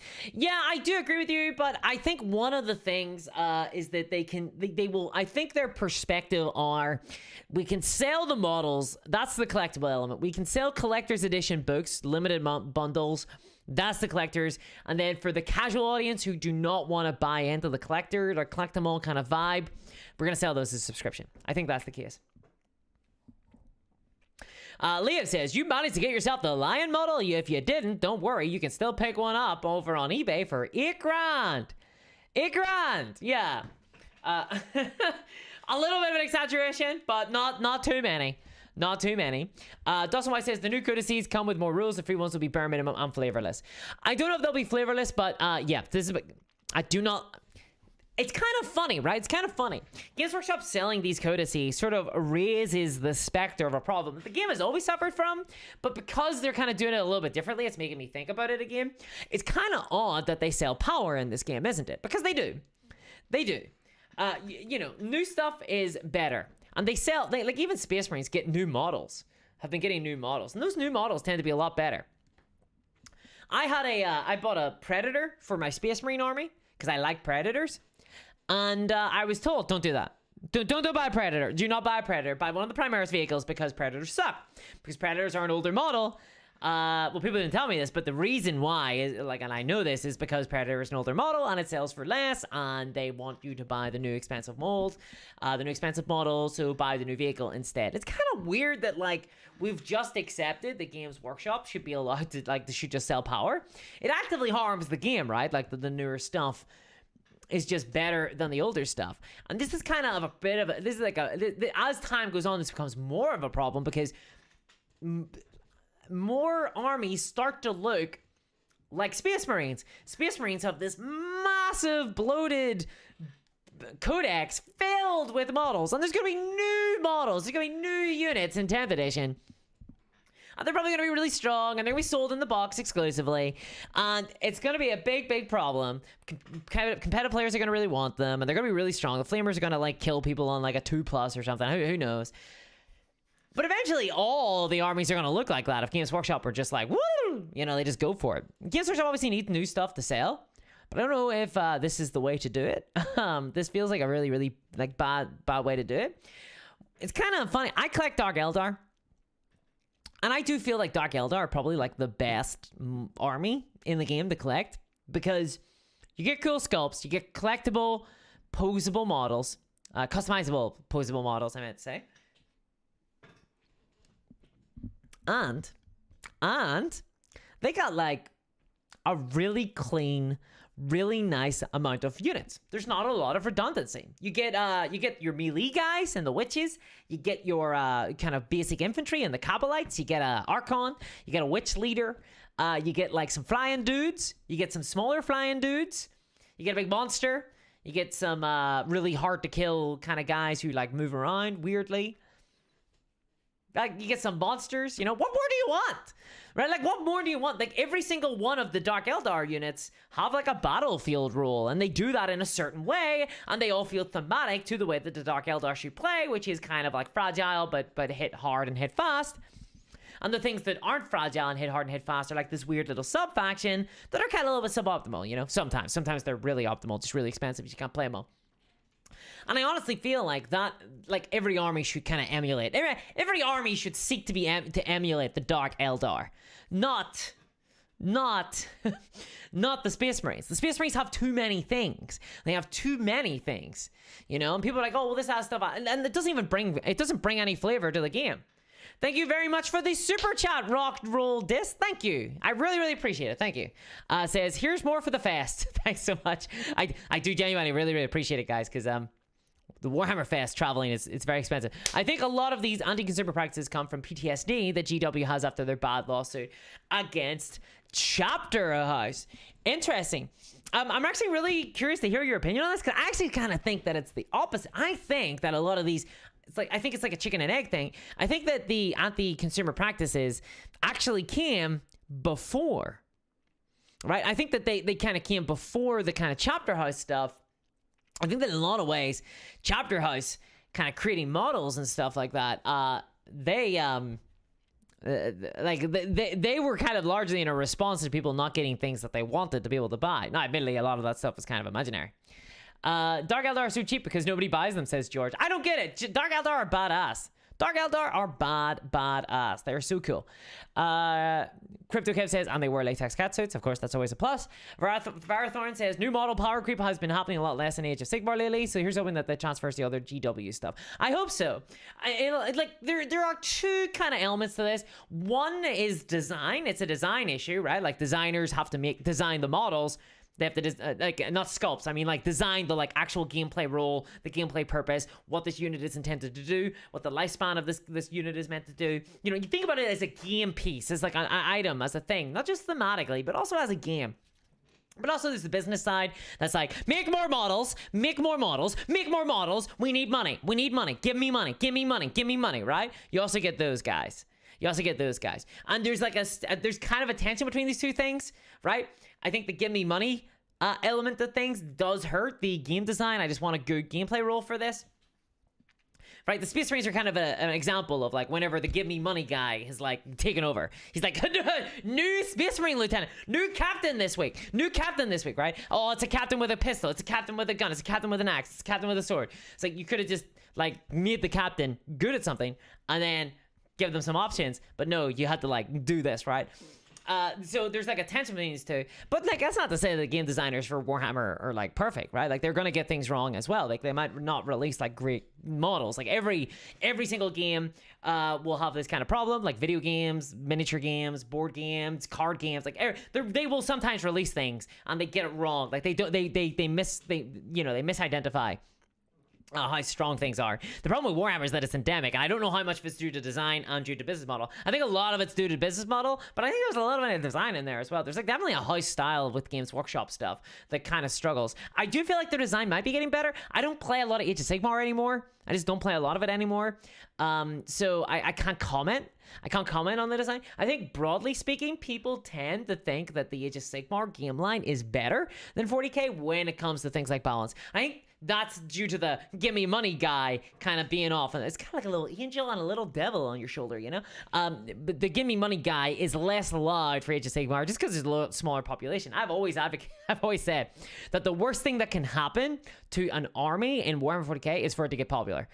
Is for it to sell well. Because then Games Workshop, they smell blood like a shark. Like, they smell the blood in the water and they start going for you. You know, the moment that an army starts doing well, they're like, and suddenly you're like the Space Marines. You're drowning in models and Johnson's slapping you all over the face. Michael Wynn says, I remember the Dark Eldar flying shoes. Oh.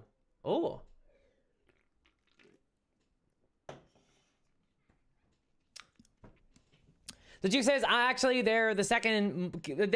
They're second. The captain models, the lieutenants. Yeah, there's I'm sorry, guys. I sometimes get my Space Marines mixed up. Dawson White says, man, when I saw them announce the new lieutenant, I audibly groaned. It's a meme at this, like, it's a meme in the community this stage. It is a meme in the community this stage for good reason. Like, it's endless. It's absolutely endless. It's just Space Marine after Space Marine after Space Marine. It's wild. It's wild. Tell you though, I've been playing Config 47, and it's been a little bit of a breath of fresh air because I literally just bought like a box of models and I'm kind of done, and it doesn't feel like there's like this treadmill that I need to be on, you know?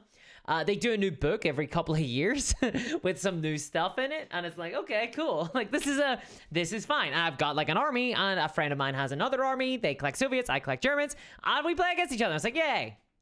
You know? Like, I feel like that spirit needs to be brought back a little bit to gaming. This idea that like you do not need the game to be constantly releasing new models like every couple of months, or not even, sorry, a new model every couple of months actually okay, a new model every week. I think that is a little bit of a struggle, and we're now on this like Primarch treadmill. It feels like we're not, you know, we had Lionel Johnson released for that was kind of botched, right? This weekend that was completely botched.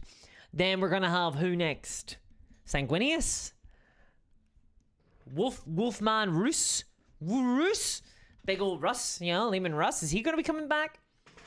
Probably, yeah. Like, I genuinely think that, but by the time the 10th edition has ended, we're going to at least have heard about almost all of the Primarchs, right? And we'll probably have seen at least half, I would say, for 10th edition. I think we're going to see a lot of Primarchs this edition because there's a big demand for them, you know? There's a big demand for them.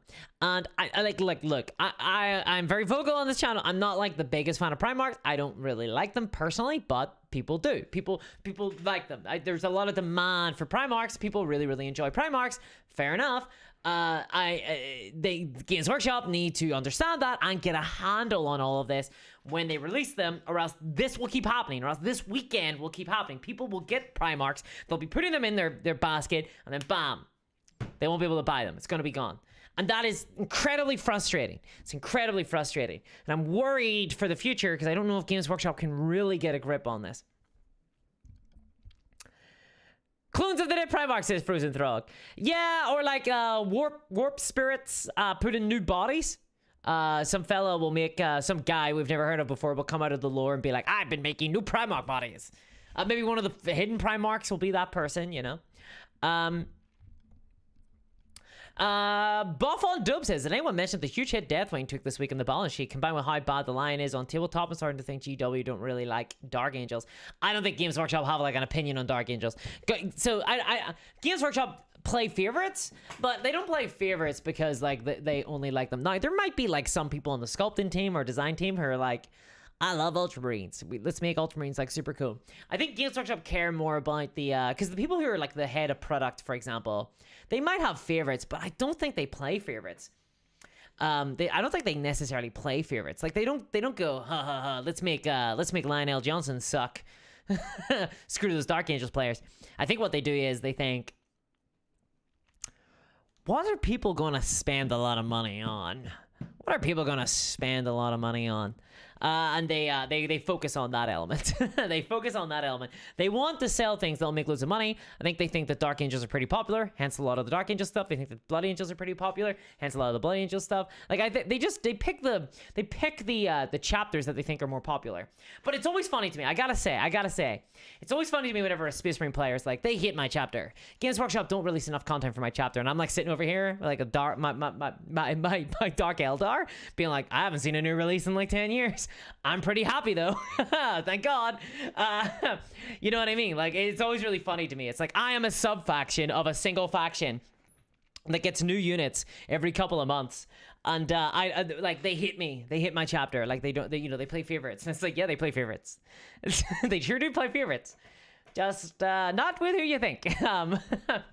But like, you know, it is what it is. I just don't think that Games Workshop care that much about the individual chapters, like to screw over anybody. They just want to sell the maximum amount of models. They really do. Or no, sorry. They want to sell the most amount of models for the most amount of money. You know, I don't think that they go out of their way. I just think that sometimes they just get things wrong. Like if they've made Lionel Johnson weak, I haven't really been, to be honest, I haven't really been paying attention to like his stats or like how good he is or how bad he is. If they got him weak, I think that's probably a mistake. Like, I'm sure they want him to be very strong. But, like, sometimes I think that the designers don't really have a great handle on the balance or, like, how their game is played by most people anyway. So, you know. Besides, has anyone been playing with them, really? I want Aberdale Vect, says Killing You Softly. Me too. That is, like, the one thing I want. I want the pleasure barge back. I want the pleasure barge. Legion of the Dawn, Primarch when? Ooh, when? ZV Nation says the Silent King builds a living metal body for the spirit of Sanguinius. Yeah, like, to be honest, I could see it. And everyone who was like, oh, Sanguinius shouldn't come back, I think a lot of them will be like, oh my god, Sanguinius is coming back. Like, I think people would actually get excited for that. I think they'll get excited for this.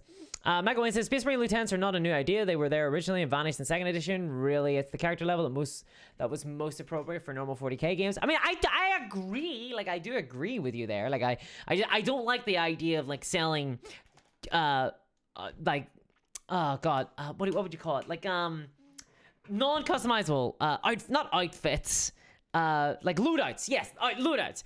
I don't like the idea of Games Workshop selling loadouts of Space Marines, right? Like, oh, here is the Space Marine with a plasma gun. Here is the Space Marine with a bolter. Here's the Space Marine. Just sell the Space Marine Lieutenant and just provide a modular kit. You're charging like $20, like $30 for these things. Like, sell a modular kit. But the reason why they're selling so many is because they're selling them for like $30, which is just extortionate. Men of Infinitum says, but like GW does kind of care for the original 4 chapters. Blood Angels, Dark Angels, and Space Wolves, Ultramarines far and away the most important.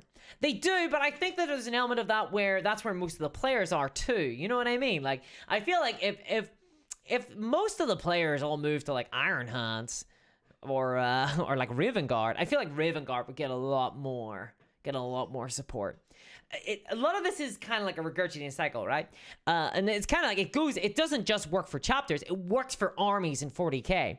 Space Marines are far and away the most popular. Space Marines get the most releases, and people say, well, Space Marines are the most popular, that's why they get the most releases. But it's kind of a cycle here because they get more releases, which leads to more people buying them. They're in every single starter set, so people automatically buy them, right? Like, how much? Like, Dark Eldar look really cool. Like, they do. They look really cool. Like, why don't more people play Dark Eldar? Well, because they're kind of, like, hard to get, you know? Like, Space Marines, you just buy into a starter box. You start with a Space Marine box set. Let's all chant 3D printer, says JB. Yeah. Jason Riffle says, bring back Doom Rider from 3rd edition Chaos Space Marine. Are they the bikes? Were they the Chaos Bikers? Were they the bikes? I think they were the bikes. Dark Eldar were in the old starters. Yeah, but in fairness, the old 2nd edition starter, they look like trash. I do not like the old Dark Eldar. They have this really weird, like, impish vibe. Or no, it was 3rd, right? It was 3rd. 3rd edition was the Dark Eldar. They have this, like, weird, like, Santa's a little helper kind of vibe to them. This, like, impish look. I did not like it.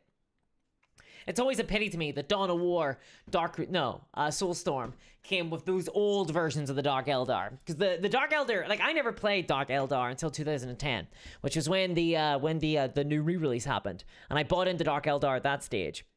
And can you imagine how I bought in? I bought a box of Cowboy Wars, bought a box of Witches, and I bought a Raider. Is how I bought them. None of them were exclusive. None of them were locked into a box. I just bought the models, and then I bought some more models afterwards. Surprise, surprise. Kieran Mather says Dark Eldar are like super evil. Super evil. Look, okay. No, not true. Everyone here in the chat, you have wandered into a pro Dark Eldar channel. This channel is pro Dark Eldar, so show your support for Dark Eldar and chat people, please. For our little latex wearing elf boys. Can we get some hype for Dark Eldar and chat, okay, as we issue a sterling defense? Dark Eldar are not evil, okay? Firstly, they're just chilling. They're just chilling. Dark Eldar, like, are not involved in anything. They're like, the galaxy's like being eaten. There's like Tyranids, Chaos Gods, all this gnarliness happening. Dark Eldar, like, I'm just chilling, bro. I'm just here doing a little bit of piracy, okay? That's all, just a little bit of piracy. Firstly, pirates were the good guys, all right, in the 17th century Age of Sail. Pirates were the good guys, and so are the Dark Eldar. And the reason why the Dark Eldar are, the Dark Eldar, okay? The Dark Eldar, all they want to do is live. They just want to live. They are ontologically good because just like you or I need to consume food in order to survive, the Dark Eldar need to torture things. They just do. It's how they live, you know? Thank you very much for the big donation there, George. Thank you very much for the $15. That's massive. Thank you, George. Says, here's some starter cash for your Adepticon trip fund. Thank you. I really do appreciate that. I really, really do. Wait, my Adepticon trip fund. Whoa, geez, that's we're gonna have to add a lot more sauce to the packet for me to get the Adepticon, guys. Adepticon is a big trip. But I do appreciate it. I will be putting it towards the Warhammer Fest. But yeah, Dark Eldar, right? They just need to chill. Just as you or I need to consume food, we need to drink water. So too they need to torture in order to survive. So all they have to do, they go out and they capture. But what do? They just go out and they capture from like the evilest empire in the galaxy, the Imperium of Man. They're actively helping out. They're helping the galaxy. They're like trying to stop evil, you know? The Dark Eldar are the goodies, guys. The Dark Eldar are the good guys. They are the protagonist faction of Warhammer 40k. They're in this galaxy in their own little chiller space, looking out, being like, look at this madness. We'd best, you know, eat. And they kidnap people and they put them in pits where they fight to the death for the rest of their lives. It's good. It's goodies. They're the goodies. I mean, you look at them, you're like, these guys are obviously the good guys. They have all the aesthetics of the good guys, all those spikes everywhere. Obviously. Sophie Bear says, I started in 2nd edition. Dark Eldar and Necrons are just fanfic factions, not real lore. Sophie Bear doing the old Grognard, like the ultra Grognard, like even more Grognardy than I'm like, the only true Necrons are the original Necrons in 4th edition. Sophie Bear outdoing me here with the, they don't even exist. Necrons aren't real. Dark Eldar steal a lot of Xenos, though.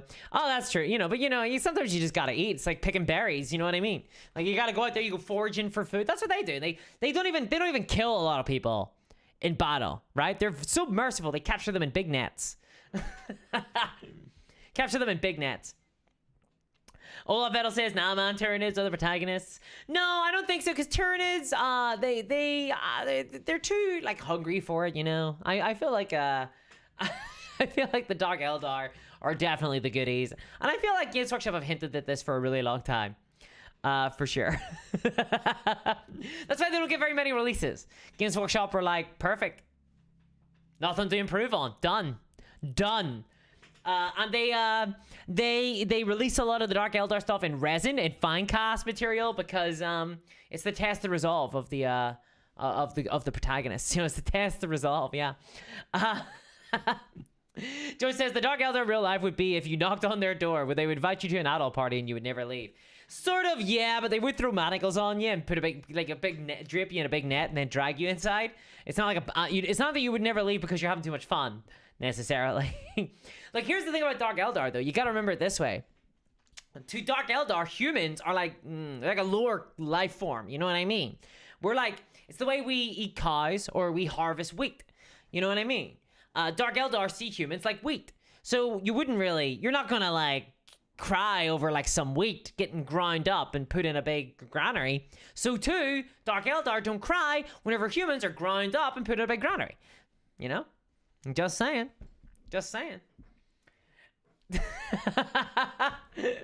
I feel like this is a pretty compelling argument that the Dark Eldar. I think I've done this before. I think I've argued this before. I think people think I'm being serious every single time. They're better than the Imperium anyway. The Imperium actually physically eat people, whereas the Dark Eldar just torture them a little. Still a little bit of light torture. Yeah, Dark Eldar are you know, I think because they look very villainous, people think they're very, very villainous, when actually they're not at all. They're just party lovers. They just like to party. Party bus! That's how I theme my Dark Eldar, by the way. It's just like an endless, feast. They're basically like, you know, like the wood elves, like they lure you into the forest. They're kind of like that, except they come to you. They bring the party to you. Oh, thank you very much, Fat Soap, for the $20. That's massive. Thank you very much. I really appreciate that. Says best YouTuber ever. Thank you. I really do appreciate that. Thank you so much. It's very kind of you to send that on. Yeah, I don't think I've ever talked about the Dark Eldar on my on the channel really before, like my army's theme. But it's basically just like, you know how the Wood Elves kind of in Warhammer Fantasy, like they try to like attract Bretonnian children. That's kind of like my Dark Eldar, only instead of like, you know, being a little bit of a siren cult, a little bit of the Will of the Wisp, they're more like someone shining a laser in your eye and getting up real close and going like, is this annoy you? Is this annoy you? They're kind of like that. They come, they fly in, and they go, hello there, hi.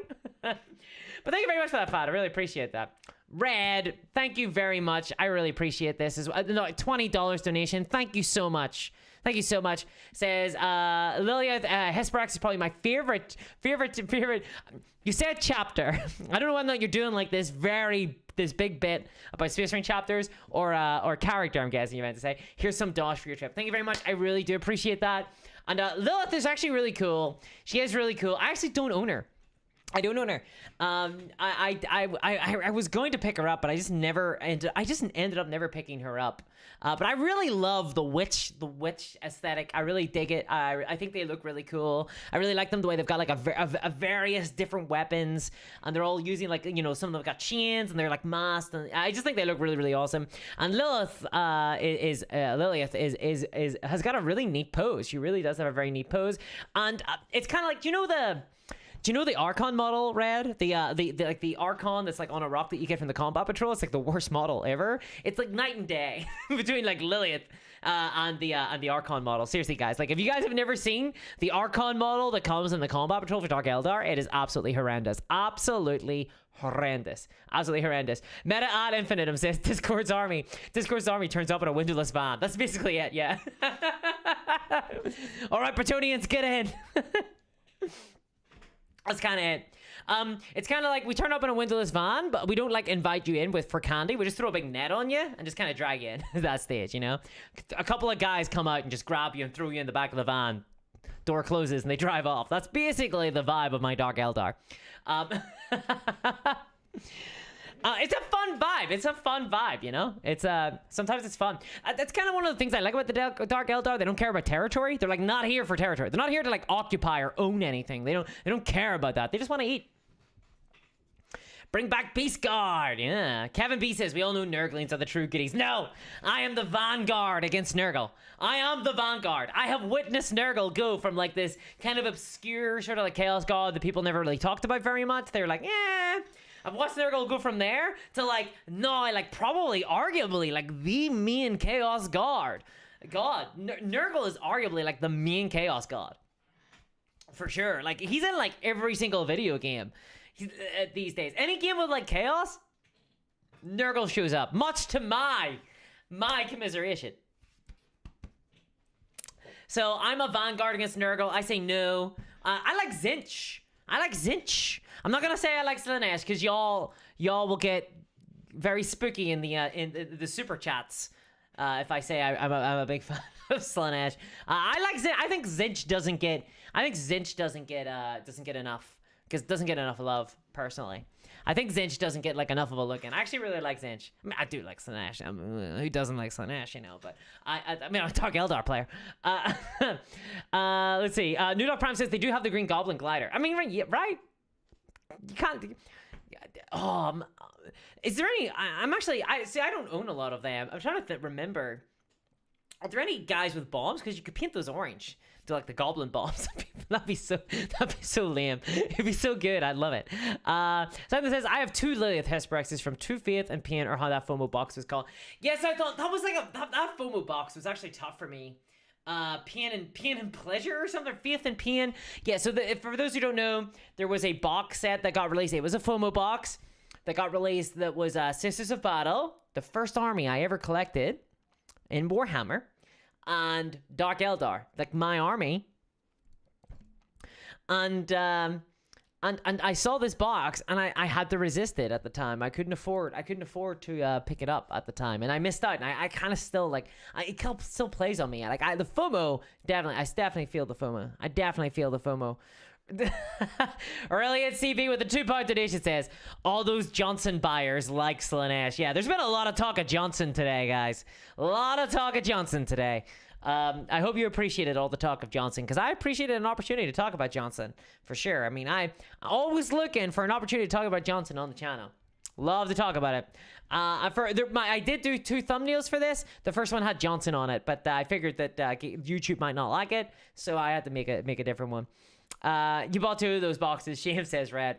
It's tough. Like it was a good thematic fight, but yeah, I really wish it wasn't a FOMO, you know?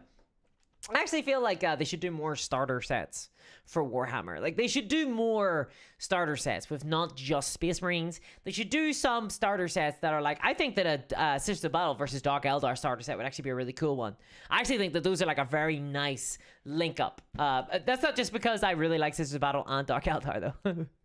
Honest. Etrion says Zinch is the god of philosophy majors who want to overthrow the government. That's a pretty neat god, like a very specific power though. Very, very specific power, you know. Yes, of course, I've read all the greats. I've read Locke, I've read Kant, and of course Zinch, obviously. And now I must overthrow the government. Obviously, yeah. Anna Please says, clearly Slaanesh is the best god who gives you goats in thigh highs.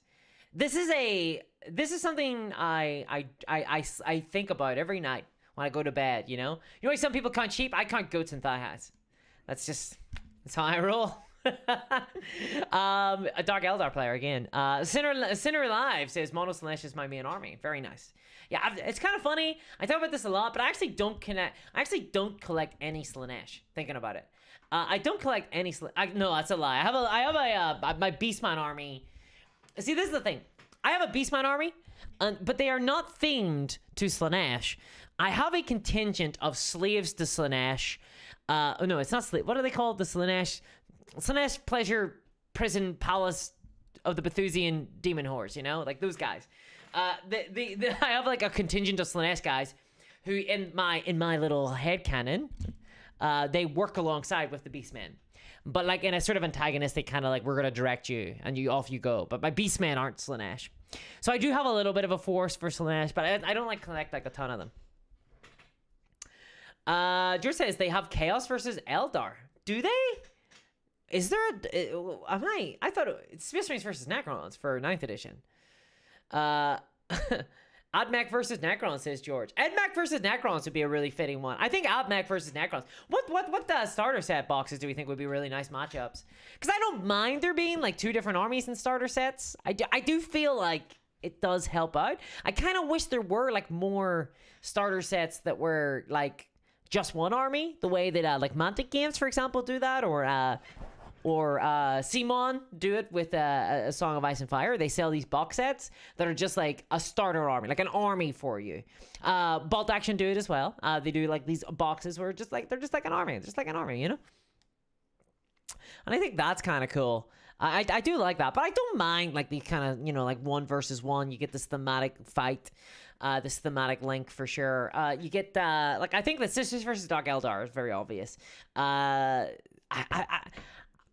It's kind of boring, but like maybe Chaos versus Space Marines. It's kind of boring though, right? Because you'd have to take one of the themed Chaos, I think, to mix it up, to not just make it like Chaos Space Marines versus like Space Marines. You know what I mean? Like you have to make the models very different to make things a little bit interesting. Possessed of Normality. Thank you very much for the £5 donation. Says Khorne is the best god. They have big red mechanical rhinos ridden by demons. Yeah, it's kind of interesting, isn't it? Khorne has always had that. Even in Warhammer Fantasy, they have the kind of mechanical side of things. Where did that come from, actually, thinking about it? Because it was in Fantasy as well. Obviously, the 40k models and the Fantasy models like of Chaos Demons used to be interchangeable between the 2 games, and they now are with Age of Sigmar.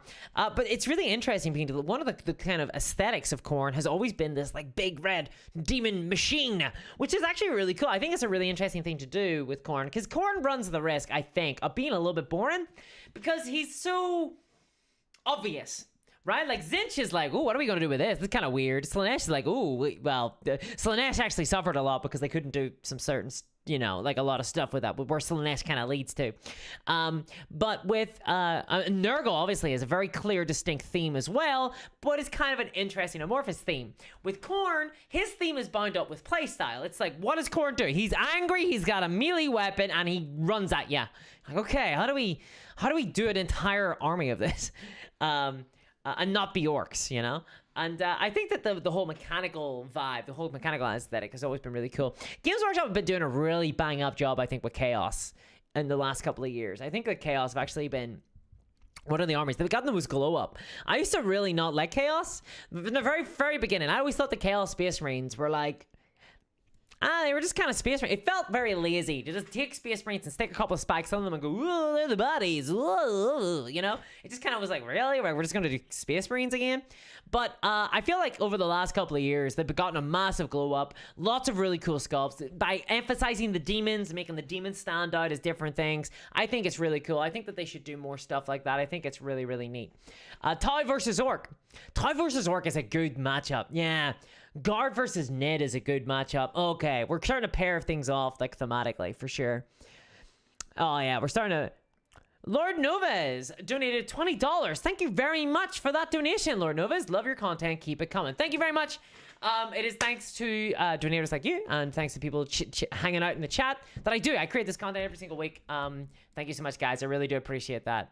That's very kind of you. And I'm glad you enjoy the content, honestly. If people didn't enjoy it, I would be living under a rock or something, I think, at this stage. Like a certain Johnson that we know of. But yeah, thank you very much. I really do appreciate that. Thank you.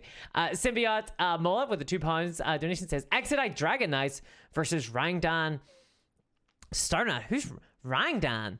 Am I out of the loop here? Who's Rangdan? Am I out of the loop? I'm confused. I'm confused, Symbiote. I'm very confused. What if oil was blood? Says Khorne. Says Thunder. Yeah. Michael Wade says, I remember the original Realm of Chaos books. Khorne needs a unique knight for the army, says Drake. Does Khorne not already have a unique knight? I thought he did. I thought he did have it. Machines do make people angry, Zeb. I think that's a very astute thematic linkage.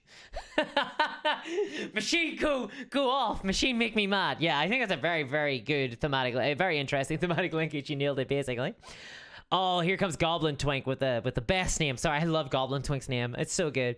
I think that's the whole point of Khorne being simple and straightforward. I agree, and I think there is somewhere for that, right? Like look, I love orcs.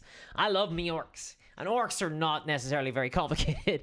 I really like that about orcs though. Orcs are like have just got this whimsical fun, and there's like an element of that to Khorne as well. There's an element of that, but I think that Warcry has really gotten this down, like making chaos feel very different, all these different tribes. And like the thing I really like about what Warcry does with it is that it's kind of like this is a Slaanesh army, but they kind of have this vibe, or like this is Nurgle, but they're like swamp folk, or this is there was Haster, not Haster, the brass bull guys, you know, like there's all these different like visions of the same god, but all these different kind of like twists on it. I think that's a really interesting thing. Thank you very much for the £20 donation. Goldolane, Robert Wild, thank you very much. Came for the discourse, now strangely interested in sleeping tablets and Johnsons. Guys, that's what you come here for, isn't it? To learn, don't take too many sleeping tablets, and you need Johnson in your hands. Right? You need Johnson in your hands. So that's what you come here for. Thank you very much. Guys, I am almost 100% sure that this is going to get demonetized. I do not think this stream is going to survive contact with the enemy, which is YouTube's algorithm. I do not think we're going to survive. I don't know. Like, does YouTube know context? I don't know if it does anyway. Like, it's weird. Like, the AI bots are like very good. I think maybe I've been using, but Johnson's a euphemism. Right? It's too good. Like, it's too, right? Like, I'm talking about Lionel Johnson. Like, it's got to pick up on the context, right? Sisters versus cults with the Chaos Legions kill team leading them, says William. I feel like Sisters versus Dark Eldar really works. I really do, but I'm kind of selfishly saying that because I collect both of those. Well, not really Sisters anymore. I mean, I've got a lot of metal sister models, so is that a collection? Probably not. Rangdam Xenocide, says Lieutenant Sobel. War pre-Horus Heresy, where Dark Ages went from biggest legion to not, and possibly killed a Primarch. Okay, I'm not too like so that's like you're saying like do like historical box sets, like of like a certain battle basically, or like a certain kind of period of time in Warhammer history, which could be interesting. If you were going to do, I want the Reign of Blood. I want Reign of Blood. I want Reign of Blood. I want Imperium versus Imperium Reign of Blood. That's like the Horus Heresy that I'm interested in. Not like the Space Marines fighting each other, but like the Imperium turning on itself and having, you know, like they're both fighting each other. I would really like to see that. It's like if they were gonna pick like a time period to do, I think the Reign of Blood would have a lot of interesting stuff at it. They had Khorne Trader Guard that were shooty, says William Ings. Yeah, you know what? I think that I don't know why. I think that Khorne should have explosions as well. I don't know why. I feel like their shooty units having like more grenades and grenade launchers and kind of things that you can just kind of fire out there without a lot of aiming. I think that kind of stuff would be really nice. I don't know why it just fits in thematically to me. Something, I don't know. Maybe I don't know why.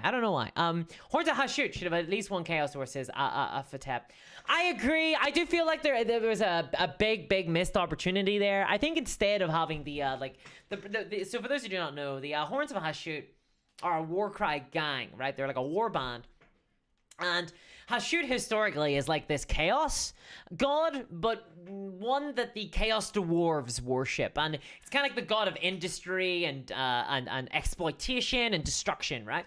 And there was a faction for Warcry release called the Horns of Hashut, and it was a full human war band, like all humans that worshipped Hashut, which is kind of weird. But they were meant to be like the kind of scouting force of a Chaos Dwarf army. But it was weird that there wasn't like a single Chaos Dwarf in that army. You know what I mean? That it was all human. There should have been like, instead of the leader models that were humans, like really big, weirdly disproportionately sized humans that looked like they were on a completely different scale from all the other models, there should have been 2 Chaos Dwarves, I think. And that would have been really neat. I actually played, I did, whenever I tried Warcry, a game which I kind of bounced off of, honestly. Whenever I tried Warcry, I built and painted Horns of Hashut. I painted them really well, if I do say so myself. My level of really well, by the way, is quite a bit lower than most people's, or at least most content creators. Most content creators are really good painters. I am not, and I am proud of it. I am proud. No, bad painters unite. Pod Painters Unite. I have been painting, this is one of my German soldiers. You won't be able to see it very well. But you'll notice that there's a lot of black, a lot of dark tones. And no face, because I don't like to paint skin. And he's wearing gloves, because I don't like to paint skin. And his uniform is black, because I like to spray paint my models black and then just keep it that way and add some Nuln Oil. Right? That's my level of paint. I think he's very well painted for me. Embrace it, guys. Embrace mediocrity when it comes to painting. I think that the standards have gotten way too high. They've gotten way too high. We need to bring back looking at models from like half a room away. Has the mole mortar made a return to 40k at all? Asked Michael Wayne. No, I don't think so. No, it didn't. I don't think so. Jason Karam says, Chaos God of Industry and Exploitation, otherwise known as Amazon. It's very good. I should have painted little Amazon logos and all my horns. I shoot, yeah. Destroy everything. Crush it all. Crush it all. Adaplee says, we love some Dwarf and Avarice. I've always been a big fan of Avarice. I've always said this. I've been saying this for a long time. Avarice, especially from Dwarves. Yeah, gotta love it. Gotta love it. It's a nice, lovely little trope. It says, Khorne should embody the military-industrial complex for the Chaos faction. Yeah, I think I agree. I actually think that, like, Khorne should pull in the kind of like industry level things, you know, like the destruction and exploitation. Because I don't think we're gonna really see Hashut in Chaos. Like I just don't really see the like. I honestly I feel like Hashut could be like another version of Khorne. You know, like the gods have like different aspects and different peoples worship different elements of those Chaos gods, right? I think that Hashut is actually like another face of Khorne, another version of Khorne. This happens in mythology a lot, you know. And Khorne could be just like industry and pain, right? Like that kind of element of things, like not pain for kind of like the experience or the thrill of the thing, pain for the destruction and ravages of planets. And I think that is the exploitation. I think that is like a really interesting way with Khorne. I think Khorne could get a little bit of a facelift for that. I think that'd be really neat. Meta ad infinitum says the Emperor is the chaos god of atheism. Yeah, well, maybe. The Emperor, I'm not the biggest fan of like the Emperor being a god thing. I like the Emperor being just some psychic guy. I did a video, like it was actually a while ago now. I did a video on like my perfect version of the Warhammer 40k setting. And the Emperor was just some scientist dude who like created super soldiers like centuries ago. Because it was like, I like the idea of like the old Imperium with the Emperor and like the Primarchs and stuff being shrouded in mystery and like almost like biblical times are for us, you know. Like we don't really know what, like we know very little, and like it's just we're kind of going off apocryphal stories, and I like the idea that like the Emperor is just some guy. If you do want to make the Emperor like really powerful, I do like the idea of the Emperor being it actually being the corpse of Horus on the throne rather than the Emperor himself. That the Emperor was completely destroyed, and that Horus was the corpse that they found, like unrecognizable, and he's on the Iron Throne. Or on the Golden Throne. The Iron Throne, yeah. He's on the Golden Throne now. I kind of like that idea, but that's been nixed by Gulliman having a chat with the Emperor, so sad. We need a Foot of Gork template, says Desire. Yeah, we do. We need a Foot of Gork template for sure. Please says, so if the World Eaters actually ate worlds, I think that would be really cool. Yeah, I think that'd be really, really neat. Like they consume them, kind of like Tyranids, in the sense that they exploit everything there and then they move on. But like only, you know, for chaos. I think that would be really neat. I think that'd be really cool. Varathorn says Hashut is just Vashtor's name on his birth certificate. I haven't been like really super following Vashtor's stuff, except to say I think the idea of having a model kind of precludes you from being a chaos god. You know, I don't like the idea of a chaos god having a model and being statted out, because that immediately makes me go, you're not a god. Like you're not scary anymore. Like the moment that you have like stats, right? Chaos works because they're kind of amorphous. Now, I think from what I understand in the lore, Vashtor is looking to like ascend to like the like, you know, like to this level of chaos, and that's neat. I mean, I get it. Like he has a quest. I don't know if he should be successful though. Like I don't think if I were Games Workshop that I would make it successful. I'd probably be like, you know what, Vashtor doesn't make it. Vashtor does not make it. you know, if I was in charge of the storyline, because I don't know, it's kind of rough. Besides, guys, why are we doing Vashtor, the Horde god? Like we're Skaven bros, you know? When are the Skaven showing up in 40k? Please, no more armies. Games Workshop, please. We do not need more armies. Warhammer does not need more armies. Still, those Skaven could be cool. I guess Skaven are just Tyranids, really, in this one. In like 40, kind of, you know, like the kind of monstrous faction that consumes everything. But like in Age of Sigmar and Warhammer Fantasy, Skaven kind of occupied that space. As Europlane says, I'm late. Did Discourse make another rock? No, I've just been talking about Johnson all day. Meta Infinitum is saying, suggesting dumb twists is fun. It is. Craig coming in with the hot. I see the Chaos Gods as a grand tapestry. View the whole and you see the Pantheon as a whole. Zoom into one part, you see Khorne. Zoom in further and you see another different god. They're all the same. Yeah, I totally agree. I think that is definitely the case, for sure. Sinner Life says, be funny if the Emperor's soul has been tainted by chaos and leads Guilliman into a trap. Honestly, like, I would love it for the case to be that, like, it turns out that the Emperor, like, either is corrupted or the Emperor, like, is Horus. And he tricks the Primarchs. Like, they do all the... Oh, my God, guys. Hold on. Sorry, it's because I always view the lore stuff from the perspective of the business. Because, like, obviously, that's the lore. The business drives the lore, not the other way around. They're like... Okay, so, right. Next couple of years, right? Okay, how about this? Do you want to see a hellscape? Okay. Games Workshop, right? Create all the different Primarchs. All the Primarchs release. One after another. Big, massive models. Like $150 each, right? They all come out. Everyone's super excited. Super hyped. All the Primarchs come out, right? And then Games Workshop do this ultra crazy lore where the Emperor turns out to have been Horus and he betrays them all and they all die. And then they're all born into the warp. And then they're all reborn as like chaos versions of themselves. But the ones who were chaos versions like end up being anti-chaos because Horus is on the throne and he's actually the Imperium. So then they do like twists on all of them. Now you can buy like the original Imperium version of the Primarch, or you can buy the Chaos version of the Primarch, or you can buy the Horus Heresy version of the Primarch, or you can buy the Elseworlds version of the Primarch, where they were like, I don't know, different versions of themselves. Guys, like Primarchs everywhere. We could have like 5 different Primarchs of every single Primarch, like 5 different versions. Like how hellish would that be? It would be pretty hellish. Meta Evidence says, I think the earliest Fraud art shows them as being a rat dude under a load of rags, so he could be Skaven, but the new lore makes them worm people. Hey, worm people are pretty cool. I want to see more worm people in games. One Hope of the Doom says, jokes on us, the second Vashtor was the second Primarch. Yeah. Good. He just came out of nowhere, right? Like Vashtor was like some fella. Adam Please says, Horus Heresy Freaky Friday edition. Yes, I'm here for it. Oh dear. I don't know, like, so Craig says the only other realistic person on the throne is Magnus.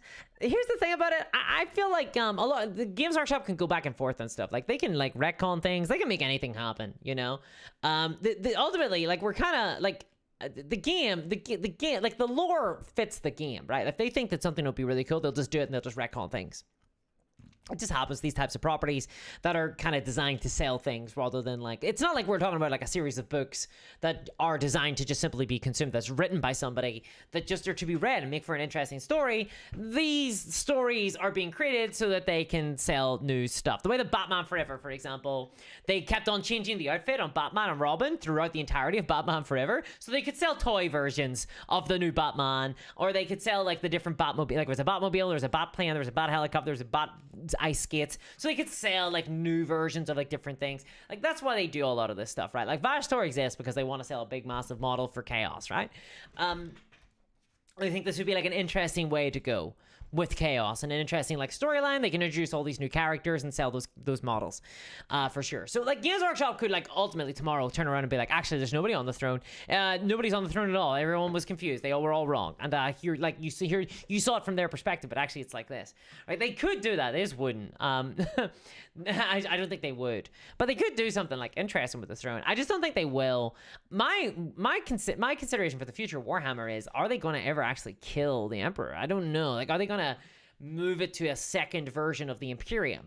That is something that I could see them doing, and I could see them not doing it. Like, I don't know which way they would go on that.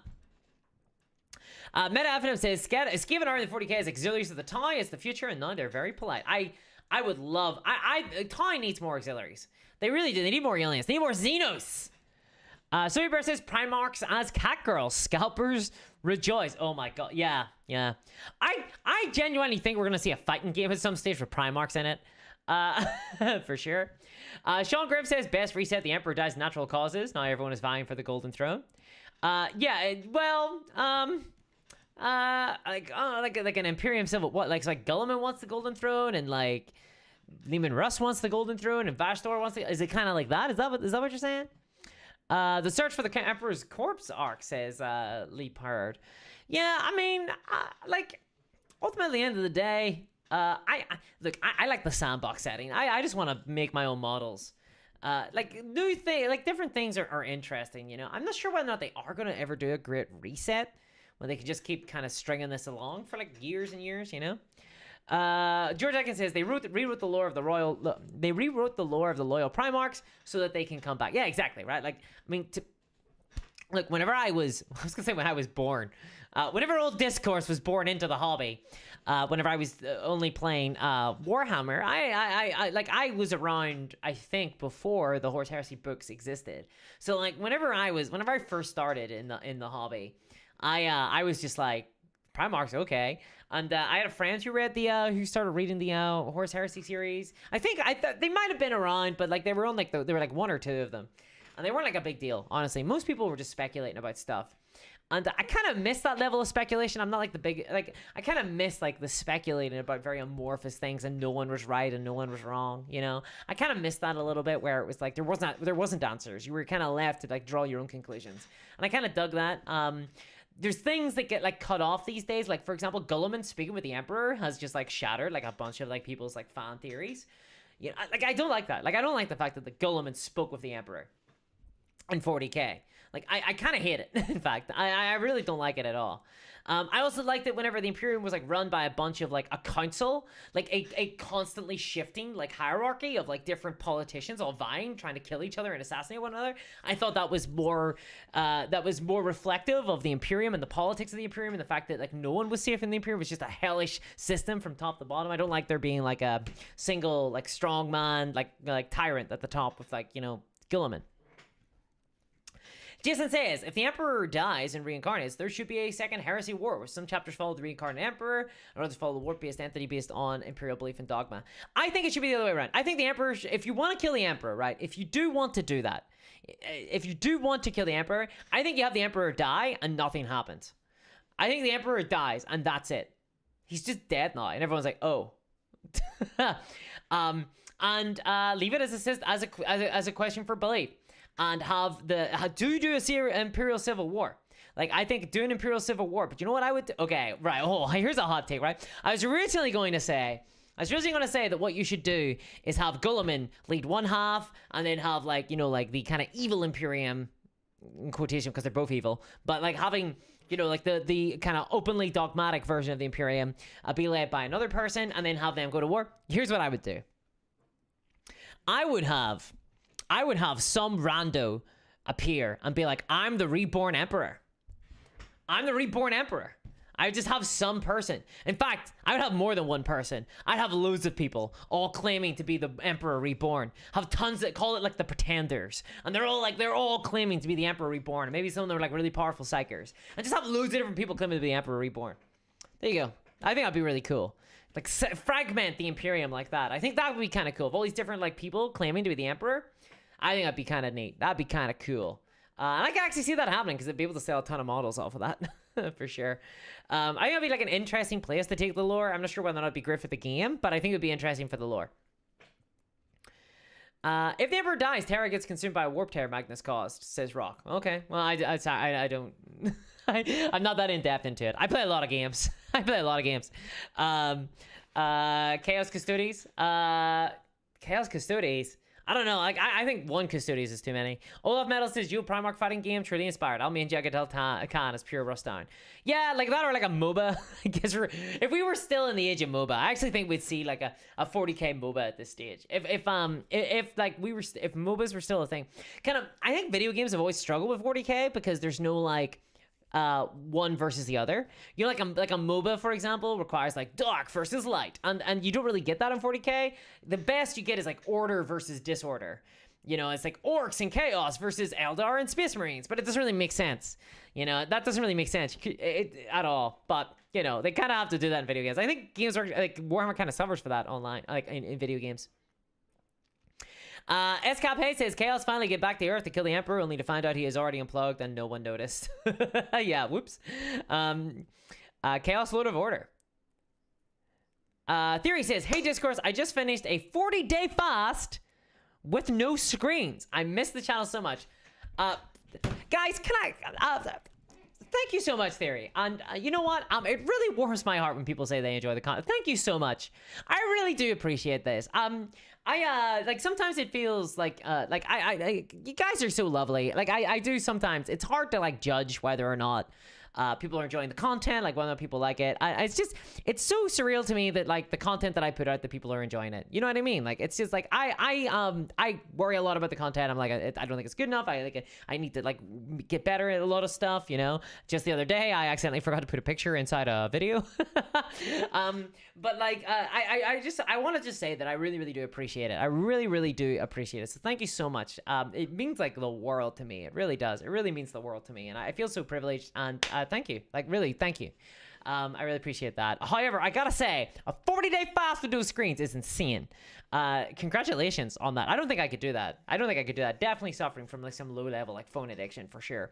I was playing Blood on the Clock Tower the other day, which is this game where you gotta like close your eyes, and it's kind of like Werewolf. Have you ever played that? Like someone's like a demon and they're killing people in the night, and then everyone opens their eyes and someone's killed, and then everyone's playing townsfolk and they're trying to figure out who the demon is in the party. It's kind of like that. And I swear to God, like those, when I had to have my eyes closed, I was like, oh my God, I couldn't have my phone in my hand as I was like, you know, have my eyes closed, like waiting to hear like who would die and who wouldn't die.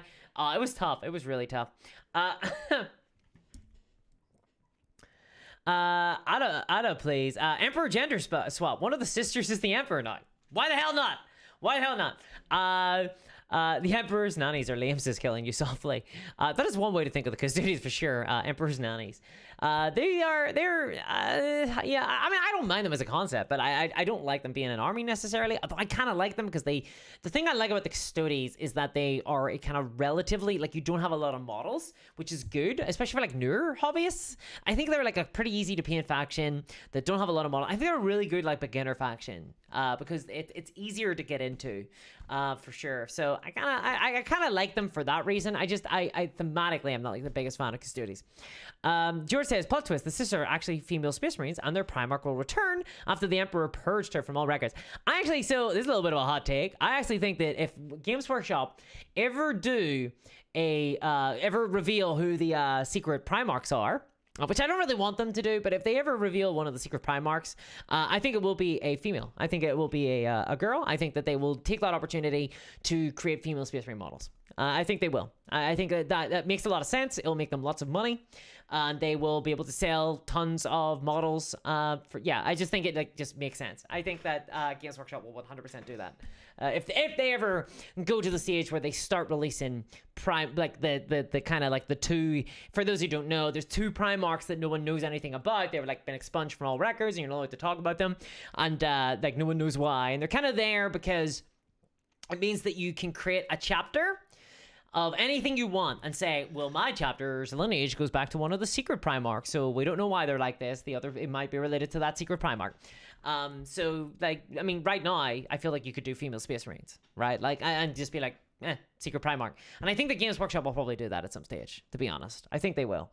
If they ever go to the stage of revealing who Primarchs are. And I don't really want them to do that. I don't really want them to reveal secret Primarchs because I kind of like it being open. You know, I kind of like it being like this space, this conceptual space where you can create your own chapters.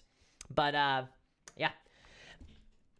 Gio says, I could ditch my phone, but my computer, though. Yeah, like, I find it really tough.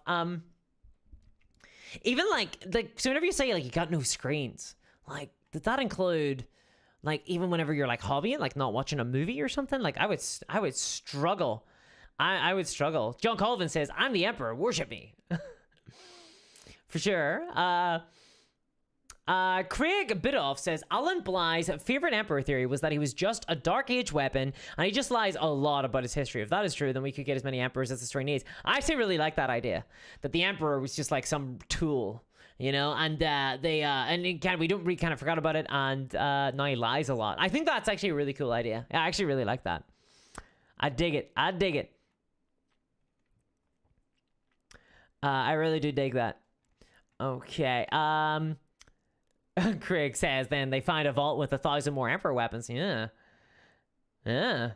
Rob says, +1 on enjoying the content. Well done. Extra ego boost for you now. Well, thank you very much. I do really, really appreciate it. Thank you so much. It is very surreal for me. Like, but I'm just happy that people are enjoying the content. There's like a lot of, so like with content creation on YouTube, there's like a lot of uncertainties, right? Like you don't know how much money you're going to make that month. You don't know whether, you know, like you don't know whether or not like how well... It's because it's like a career, right? Like it's kind of a really weird one, but you're totally self-employed, so you don't get like insurance or anything like that. You gotta look after that. You're not gonna get a pension, but then you're not like sure how well your career is going because you're like, am I getting views this month? Am I not? Like I don't know. Like does that matter? Like it's just wild. It's a pretty wild one. So thank you very much. To be honest, I just think of it, if I'm creating content people enjoy, if I'm creating content that I think that is contributing to the hobby, that if it's helping people, then that's all I want to do. So thank you so much for making this possible, guys. Like, thank you. Celestine gets promoted, says Ada. Yeah, it's definitely a big promotion.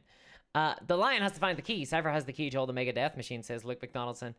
Oh, Cypher, yeah. I heard that he got to like the... okay, so I don't know if this is like spoilers. So this is like this might not be spoilers. I think I might have made this up. But I think they have like the Cypher like got to the Emperor or something like that. And then... custodians were like, please don't, or like Gilliman was like, please don't, come back later, and he was like, all right, and then it was it, like that's the end of his storyline. And I was like, oh, it's kind of very anticlimactic, but then like nothing couldn't be anticlimactic, you know what I mean? Olaf says these streams feel like sitting around but BSing with people at the FLGS between games. So I like to do these streams. I like to have a point to the streams for sure, but then in the kind of latter half we chill a little bit. We chill because I feel like I've said everything I really need to say about scalping and what games. I think like Games Workshop need to get a handle on it, on that. Like, and I share the frustration of a lot of hobbyists who were not able to get their hands on a Johnson this weekend. I share your frustration, guys. I really do, truly do want to get some Johnson, and did not get any. And I'm like, no, but like I'm being flippant, but I actually do, like, I do think it's like a massive problem that needs to be sorted. I think Games Workshop are the ones who have to sort it. Like ultimately, like what can we do as hobbyists? Cleo donated $5. Thank you very much, Cleo says. The content makes us happy, and kudos to the video too for all the funny asides. I will, yeah, thank you very much. I really appreciate that. I will make sure that Glenn is my editor, and I will let him know that that the funny asides are appreciated. I'm sure you will appreciate that, actually. Thank you very much, Cleo. I really do appreciate that. Thank you. Games Workshop will need to resolve it. They really do. So I'm glad to be able to make content actually talking about that sort of stuff, you know? 10 candles looks more interesting. I'll have to look into it. 10 candles. That's the one where you blow out candles, isn't it?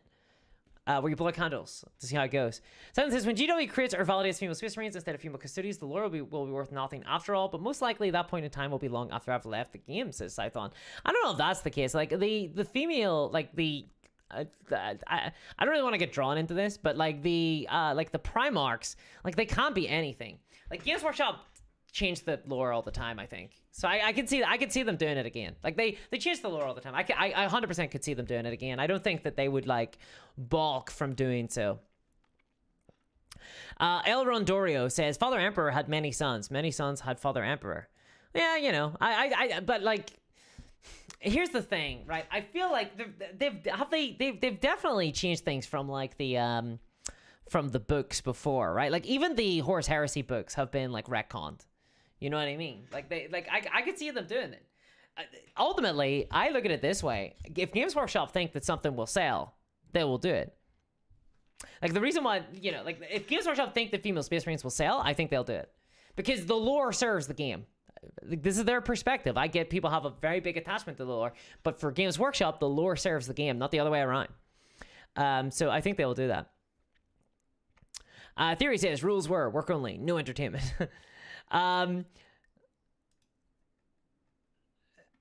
Let's see here. Symbiote says the lore follows the game, remember. Yeah, exactly. Nice sister with a lesson. Nice look with sell well, and people can proxy them as they wish, says William. So I know there's like a lot of discourse online about this, but I actually really like the Sisters of Battle. I like the Sisters of Battle stylized armor. I actually think it fits. I like it. I think like I get it's a taste thing. And I understand people's frustrations with Sisters of Battle, but I actually like it. I think that the Sisters of Battle armor, I think the Sisters of Battle look more interesting than Space Marines to me, because Sisters of Battles look like an army that the Imperium would make. Right? The Imperium are not like sensible. They're not normal people, okay? They are, well, I say normal people. They're not like 21st century people. They are bizarre, like very, very, very like religious, worshiping the Emperor, stylized. There's a style to a lot of the Imperium stuff that does not make a lot of sense, right? Like they don't just make robots. They make like dreadnoughts, you know? They are not dreadnoughts, but they make crenellations on things. They have organ guns. Like they take this very stylized look and they implement it into an army. To me, the Sisters of Battle, I did a very spicy video where I said that get rid of Space Marines from the Imperium, make Sisters of Battle the main army for the Imperium. And the reason why they should do this is because the Sisters of Battle, they should make the Sisters of Battle the main army for the Imperium and make the Space Marines like a neutral faction, like a more, I don't know, the whole thing on them being like this crazy group of like old weapons that still fly around, like destroying things. But anyway, the Sisters of Battle should be like the main Imperium army because they look like an Imperium army. They have a ton of style to them. They have a ton of, the aesthetic of them blends into the Imperium so well.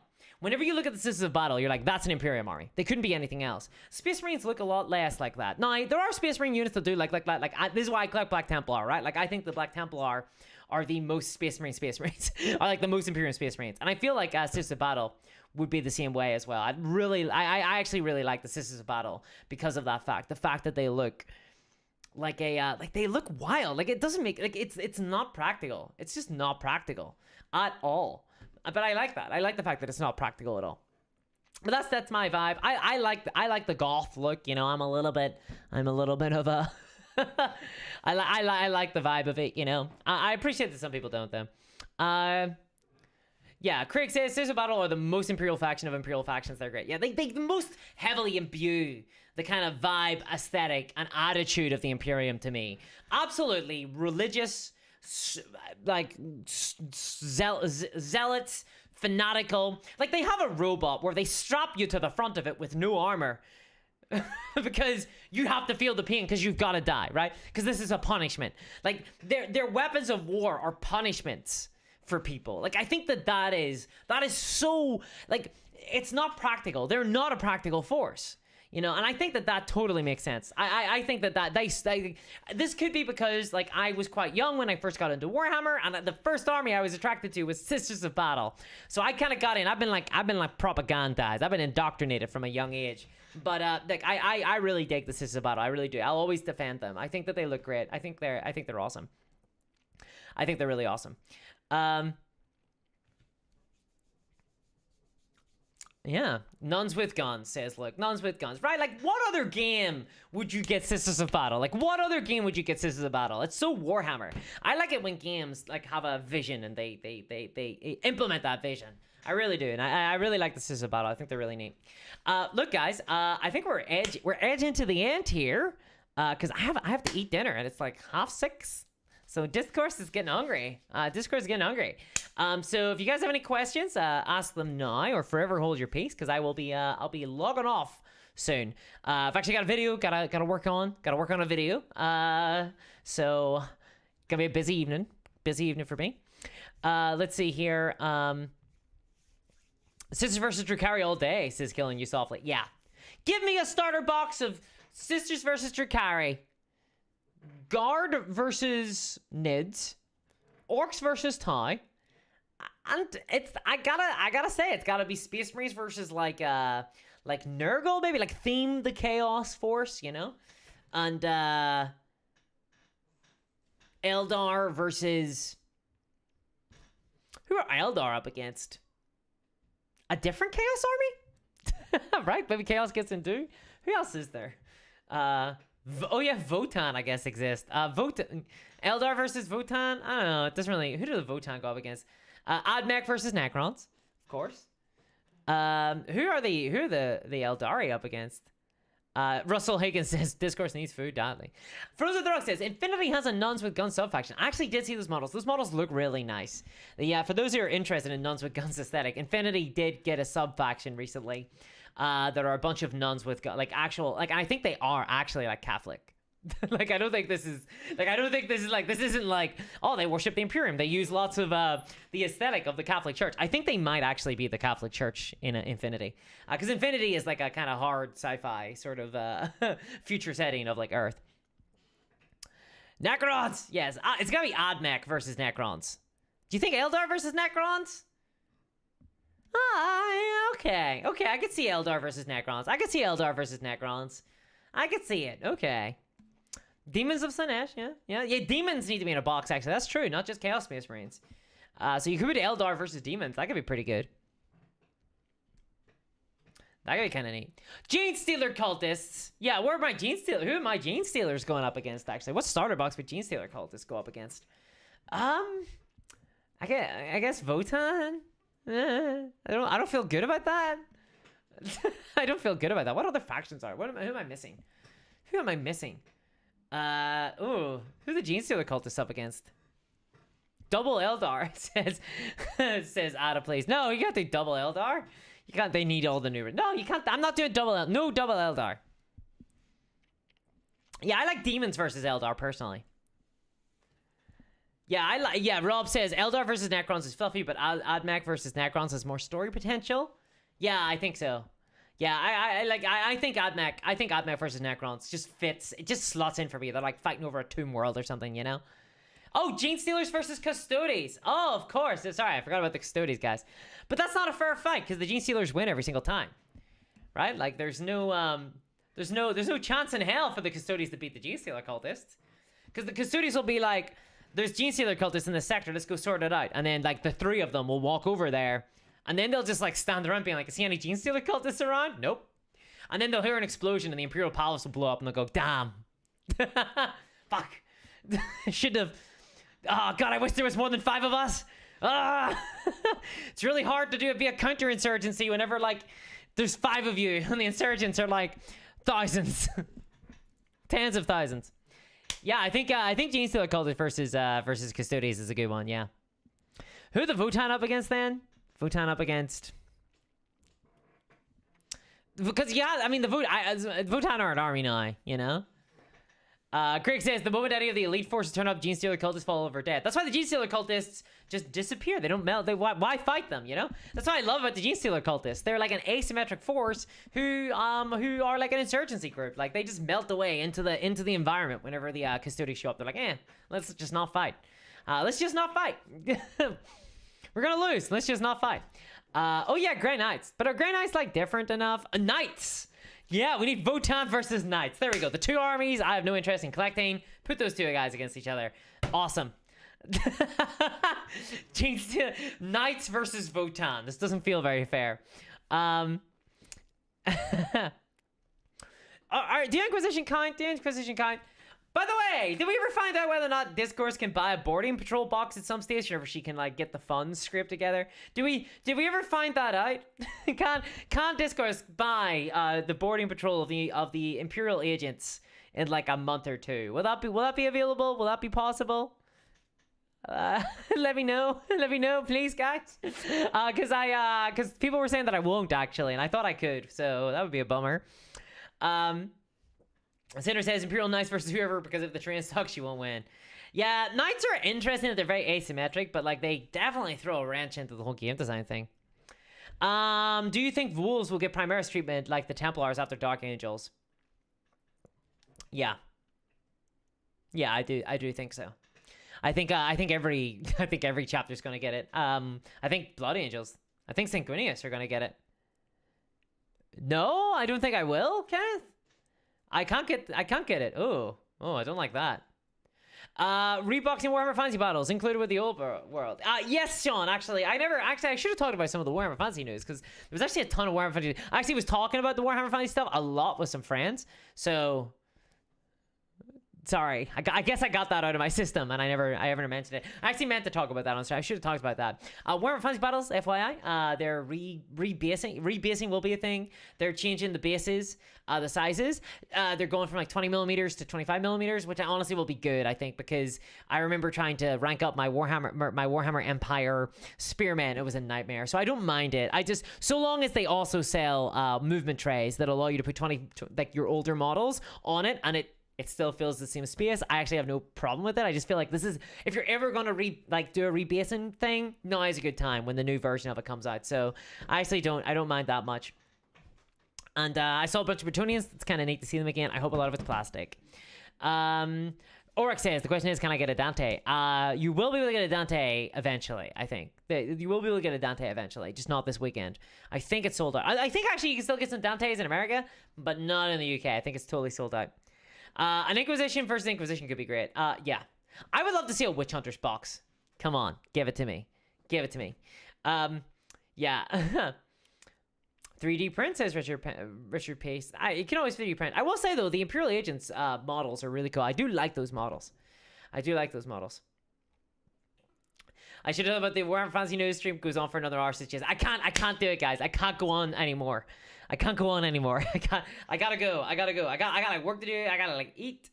You know, I gotta eat. But it's been a real pleasure. I've had a real blast. Thanks so much for being around, guys. Votans versus Nids does feel kind of appropriate. Yeah, does feel kind of appropriate. Ren says, not interested in massive rank and flank armies anymore. $60 for 10 Bretonian archers, not for me. Yeah, like I think this is gonna be like I haven't done any real content about Warhammer Fantasy. I think I'm waiting to see what the prices look like, because these are old models. And the old models of Warhammer, like Warhammer Fantasy, they're gonna be old models. So I'm hoping they're sold at a very cheap price. But like, one of my concerns is that Warhammer Fantasy is gonna have a lot of models needed to play it, maybe. And that's gonna, it's gonna really hurt things. So thanks so much, guys. That's gonna be me. I'm gonna pop off here. I'm being told to eat my dinner. So yeah. And we need some rogue traders. That's the Imperial Agent. Like, that's the thing, though. The Imperial Agents box, I think, had some rogue trader stuff. Thank you so much, guys. As always, I really, really appreciate it. Thank you to everyone who super chatted. Thank you to everyone who donated. Thank you to everyone who chatted. Thank you to everybody who watched. I really do appreciate that, guys. And I hope you have a lovely rest of your weekend. And sorry, commiserations for everybody who missed out on models because of Games Workshop's marketing and inability to keep these things out of the hands of scalpers. And as always, it wasn't really influencers' fault at all. So yeah, but thanks so much, everybody. Have a great evening, and I hope you all have a lovely time. And thanks so much for